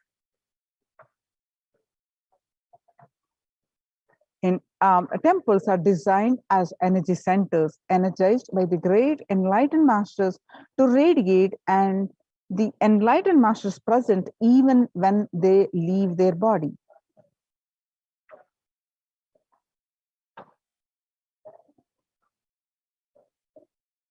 Temples are found deliberately at a place where the positive energy is available abundantly from the magnetic and electric wave conveyances of North and South Pole push. The idol of God is set in the core center of the temple, known as Garbhagruha Sanctum Sanctorium. This is the area where the Earth magnetic field is discovered to be the most extreme, therefore, it is the energy source. The Dvajastambha, the flagpole, behaves as a transformer. The huge domes are for amplifying the energy. Temples were systematically built for the transmission of energy on a large scale.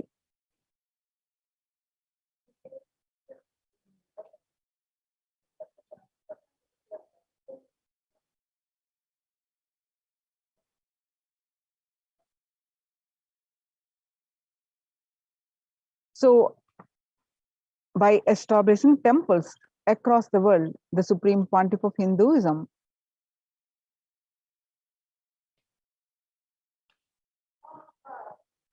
contributed to the global peace by transforming each individual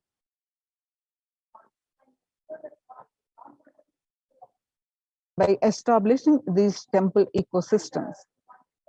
These ecosystems are across continents, and they are Kailasa's de facto spiritual embassies, now adding to Kailasa's COVID care production centers. Join these Kailasa's COVID care production centers.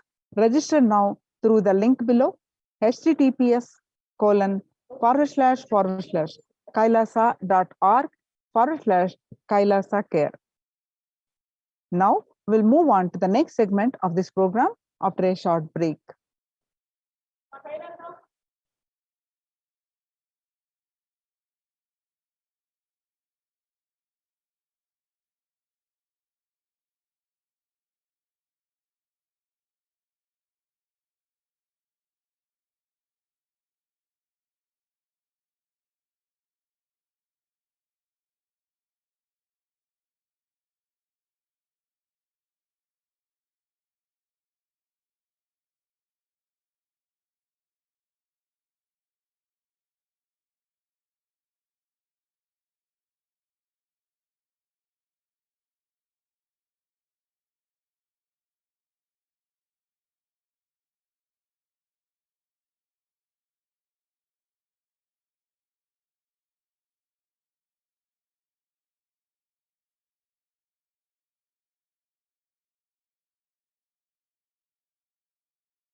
Nithyanandam, Jnanapatati Manual, under the guidance of Supreme Pontiff of Hinduism, Jagadguru Mahasannidhanam, His Divine Holiness, Bhagwan Nithyananda Paramashivam.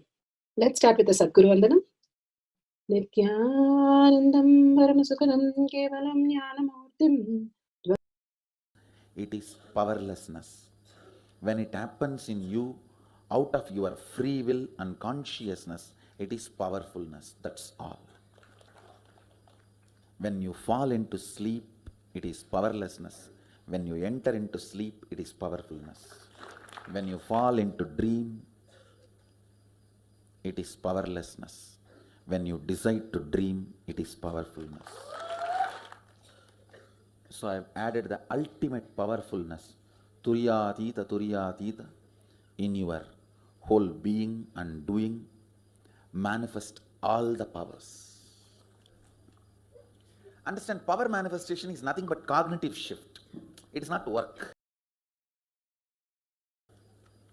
Power manifestation is cognitive shift, playing with life, playing with being alive. Static matter, dynamic activity, strategic existence, all these three has no boundary.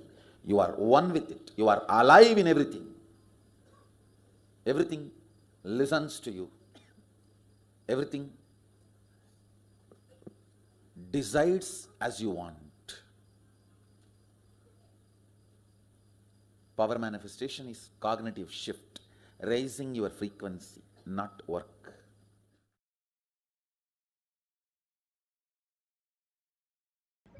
Beautifully, Bhagwan explained, power manifestation is commanding over the reality as you want and everybody listening to you. That was the ultimate possibility, Paramashiva space in all of us. And it's a science because millions have experienced the superconscious breakthrough, and each one of us can have the superconscious breakthrough, manifesting these powers of Paramashiva. And for each powers, all the pramanas, all the evidences are beautifully listed here. The Shastra Pramana, the eternal unchangeable truth revealed in the source scriptures, the Vedas and Agamas. Apta Pramana, the experience and results of Apta, millions of rishis, munis, ganas, dynamas, alvars, siddhas, yoginis, all of them manifested all the powers of Paramashiva. They are the authority of Hinduism. Atma Pramana, account of His Divine Holiness, Bhagwan Nithyananda Paramashivam, this millennium's avatar's personal experience of power manifestation.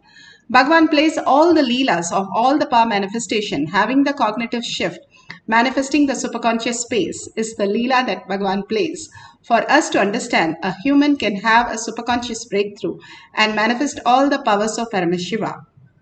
Shakshi Pramana, the experience of millions of disciples, devotees, followers all around the world manifesting the powers of Paramashiva, initiated by Bhagwan in the Kailasa courtyard into the science of power manifestation.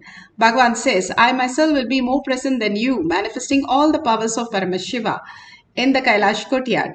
Whoever comes, they can experience the highest reality. Pratyaksha Pramana, the scientific study measuring the effect of being in an enlightened state.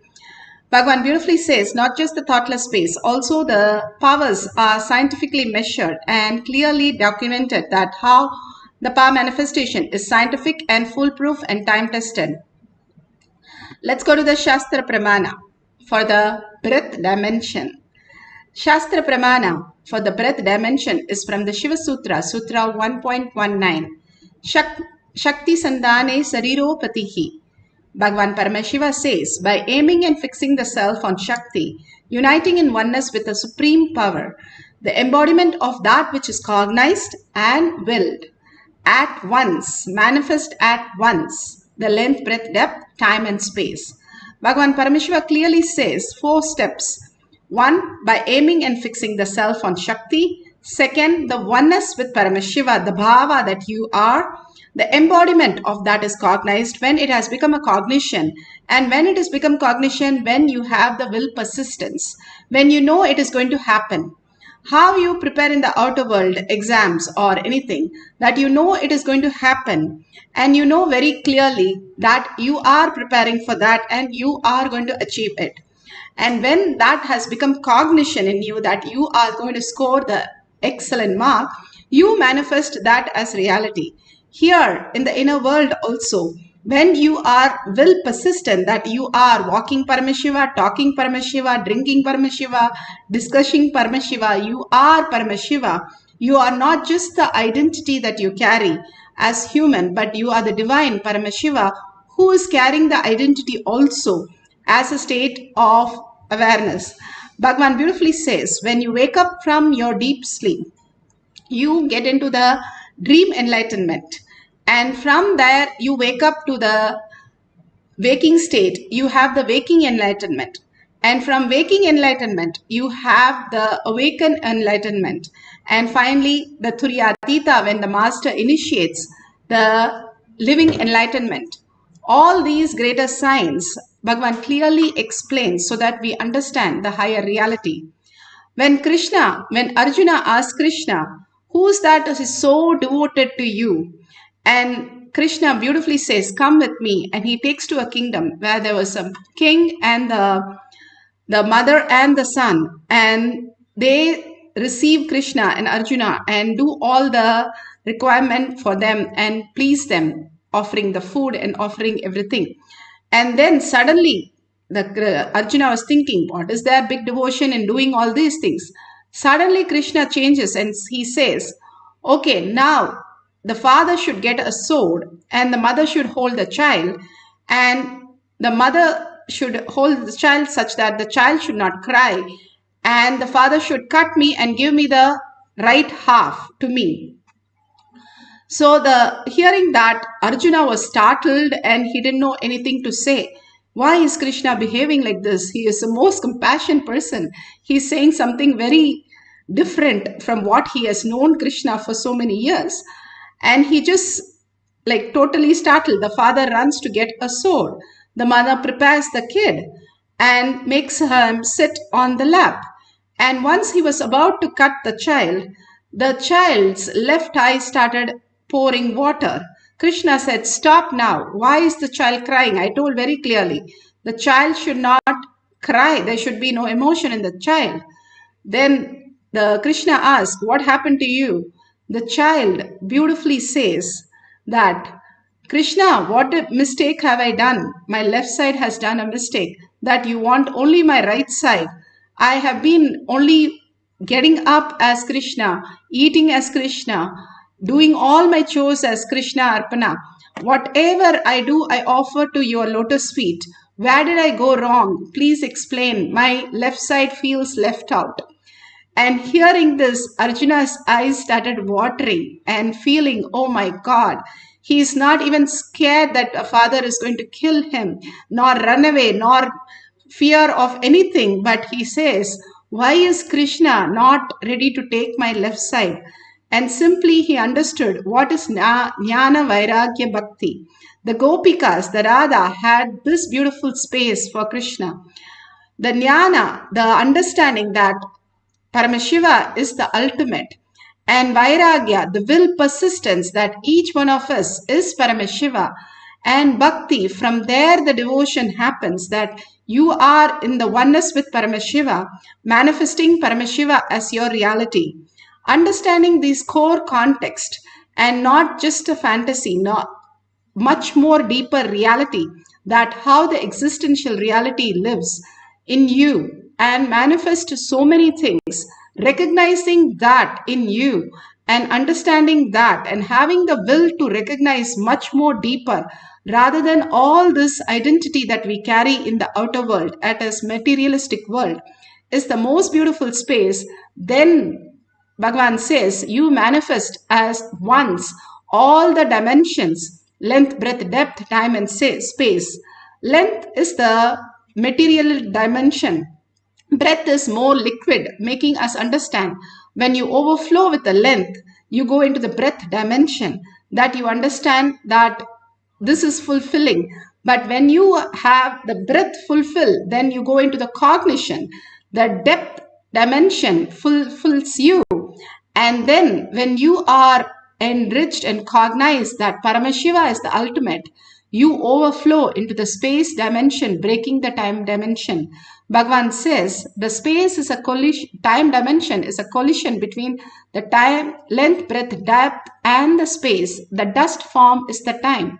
and which can completely clear out when you are depth, will, persistent, and cognition that you are Paramashiva becomes a reality. More and more you can experience the Turiya space by experiencing oneness with Paramashiva. Beautifully here, you can see Gautama, how he manifested. It is not who he is, but who Paramashiva is. He manifested all the greater powers. In Shiva Purana, Koti Rudra Samhita, verse 24-27, this is for the breath dimension, the Apta Pramanam, the power of the GPS. The Shiva granted a boon to Gautama. Shiva was so pleased and appeared before Gautama and told him to ask for a boon. When Gautama told that, relieve me from all the sins, Shiva said, my presence has already removed everything. You ask for something else. And looking at Shiva, so he said, Shiva told Gautama to ask for another boon. Gautama thought that the news of his sin has spread everywhere and his intention to purify should be carried out. He therefore requested Paramashiva to make Ganga flow there. Shiva granted the boon and made the remaining water of the Ganga to flow down in Brahmagiri hills. The god arrived there and praised Lord Krishna and Devi Ganga. They requested them to stay there. All the gods will arrive there at the request of the gods and sages. Sage Gautama, Ganga flowed there by the name of Gautami, and Lord Shiva abide there as Triambakeshwara, the Jyotirlinga. Both of them wash away everybody's sin. Such a beautiful space that enriching and causing that Ganga flows through all the way and clears everybody's sins. Bhagavan beautifully says, when Ganga enters the ocean just engulfs her, and simply the ocean is part of Ganga. The purification happens in the whole Ganga. It is how when we drop ourselves, we drop all the sins to Ganga. When the avatars take the dip in Ganga, they purify Ganga. The beautiful space with Ganga, Bhagavan has many satsang on it. Now let's go to the Atma Pramana, where Bhagavan beautifully explains the power manifestation of how we can manifest the ultimate powers. If you have greed for the Ishwaratva, it will be such a big obstacle for enlightenment. You will be a Bandha Jiva, bound person. If you are afraid of Ishwaratva, again, you will not go into the depth and become enlightened. It is like a doorstep. If you are afraid of doorstep, you will never go there. So you will never go out and be enlightened, be in the open space. If you are greedy of doorstep, again, you will be sitting in the doorstep. You will not go out and experience the free space. Neither be greedy, nor be afraid of the Ishwaratva. This all happens during the process. Understand? The technical term in this sutra is again Pradipa. Patanjali uses the same samyama second time only in this sutra. No other sutra speaks of same samyama again. Patanjali is a highly intelligent guy. He doesn't waste words. He's a straightforward guy. He doesn't waste words. He doesn't mince words.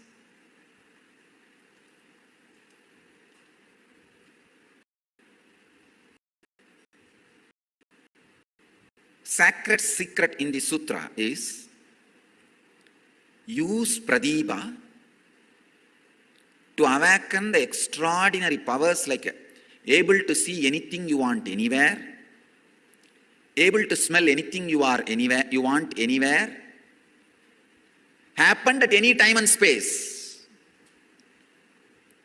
I can exactly tell you when the Meenakshi's marriage happened, how the smell of the room was, how the Havan was happening, What was the smell of all those herbs? And what was the smell of the flowers? What was the smell of the flower she was wearing? I can tell you exactly the whole scene. So beautiful. Beautiful, Bhagwan explained how he can smell, even time travel and smell and come back and tell us. Now, Shakshi Pramana, how beautiful the Balasans in the courtyard. Ma Bodhana is explaining the detail of how they manifested the powers exactly. To my house, which is also very close to the Ohio temple. And for that, she drew it out. She drew the picture of, or the name of my house, the temple, the direct road between, the river behind the temple, as well as the spur road that goes off. So this was about her third question that she'd been asked. Now, if Yanatma's ready to project the pictures, the next one was much more detailed. I asked Atma Maya to tell the name and draw the church that I had gone to for many, many years as a child. So she immediately started drawing. If you can do a close-up here. She drew a picture of a building. Then what she said was, there's a windmill next to the church. And I said, I don't think so. Then one of, I think it was Vedanta herself, said, describe the windmill, what's on it? So if you can see, there's a cross here. I can't get it right. Here, you do it. My hand's shaking a little. Can you show the other picture, Mayanatma, the one with the cross?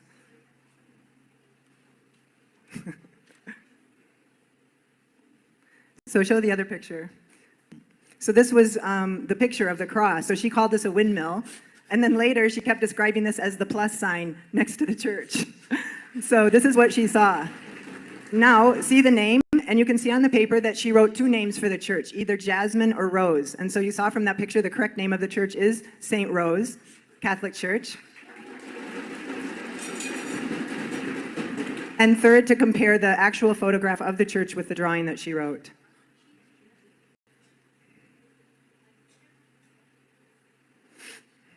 And there it is.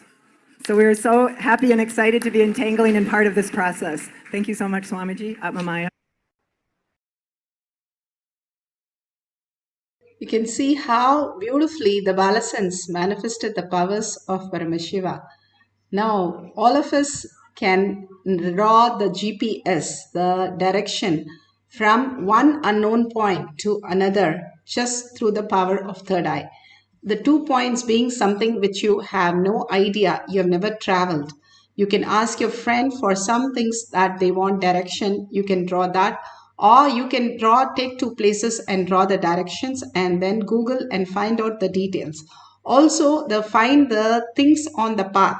Whatever you see, a shop, see a landmark, whatever, note it down so that at the end of the session we can verify in Google Maps. Now, if you take the Kantamala, if you have the Kantamala, you can apply the Jnananjan in your third eye and your temple, or the Basma and Kumkum to detox the prefrontal cortex, which is your third eye. And again, detoxing is the way to experience Paramashiva in the highest form. Bhagavan always says, work on your body, work on your body. Detoxing the body is the only way to reach Paramashiva at the shortest way. Now, after you write down the 2 places, and you can write multiple places also, that's fine. You can sit straight with the head, neck and spine in a straight line and visualize Sundareshwara Paramashiva in your third eye. The beautiful darshans that we had again and again. Whatever your Ishtadevata, bring it to third eye and only verbalization, visualization of that deity. Absolute unclutching from everything that you know as the outer world.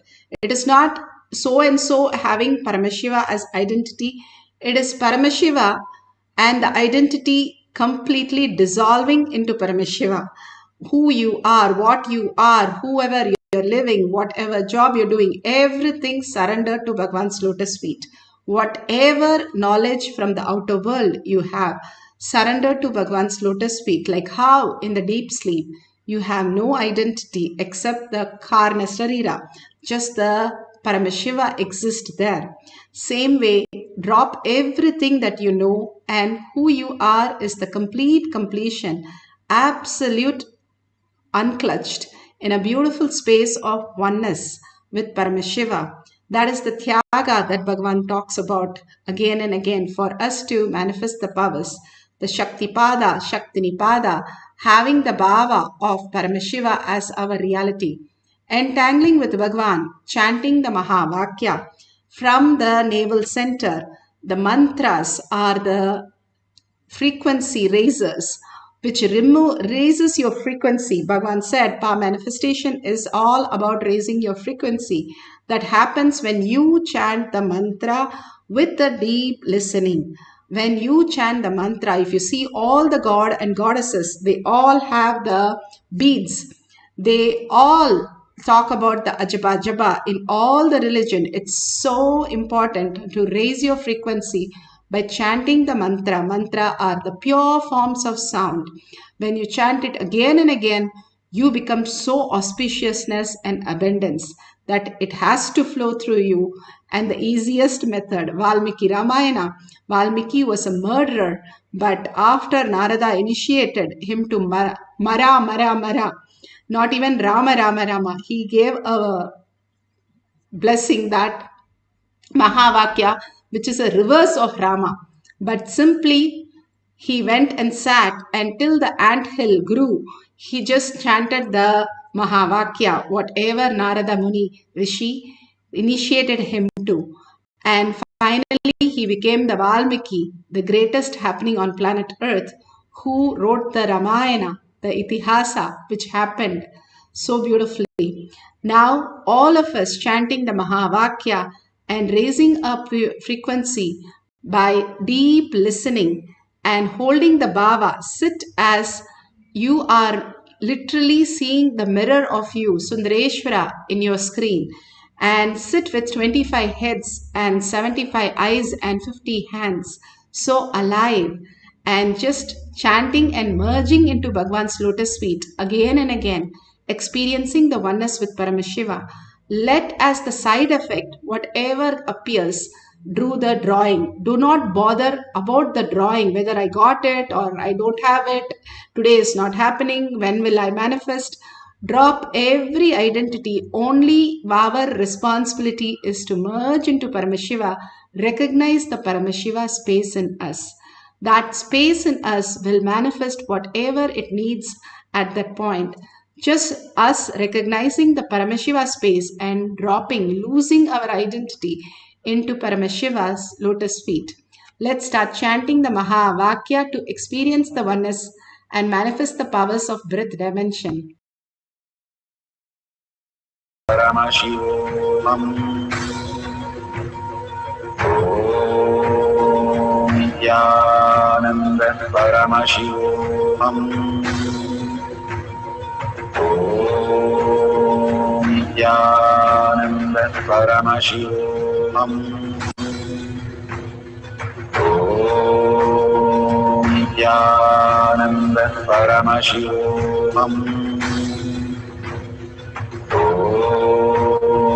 Nithyananda Paramashivoham.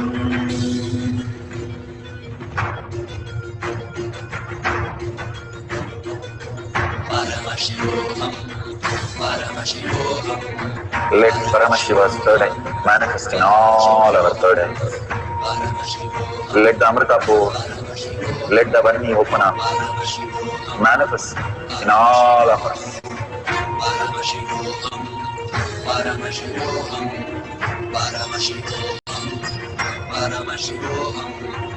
Let Paramashiva overflow, manifest the powers in all our third eyes.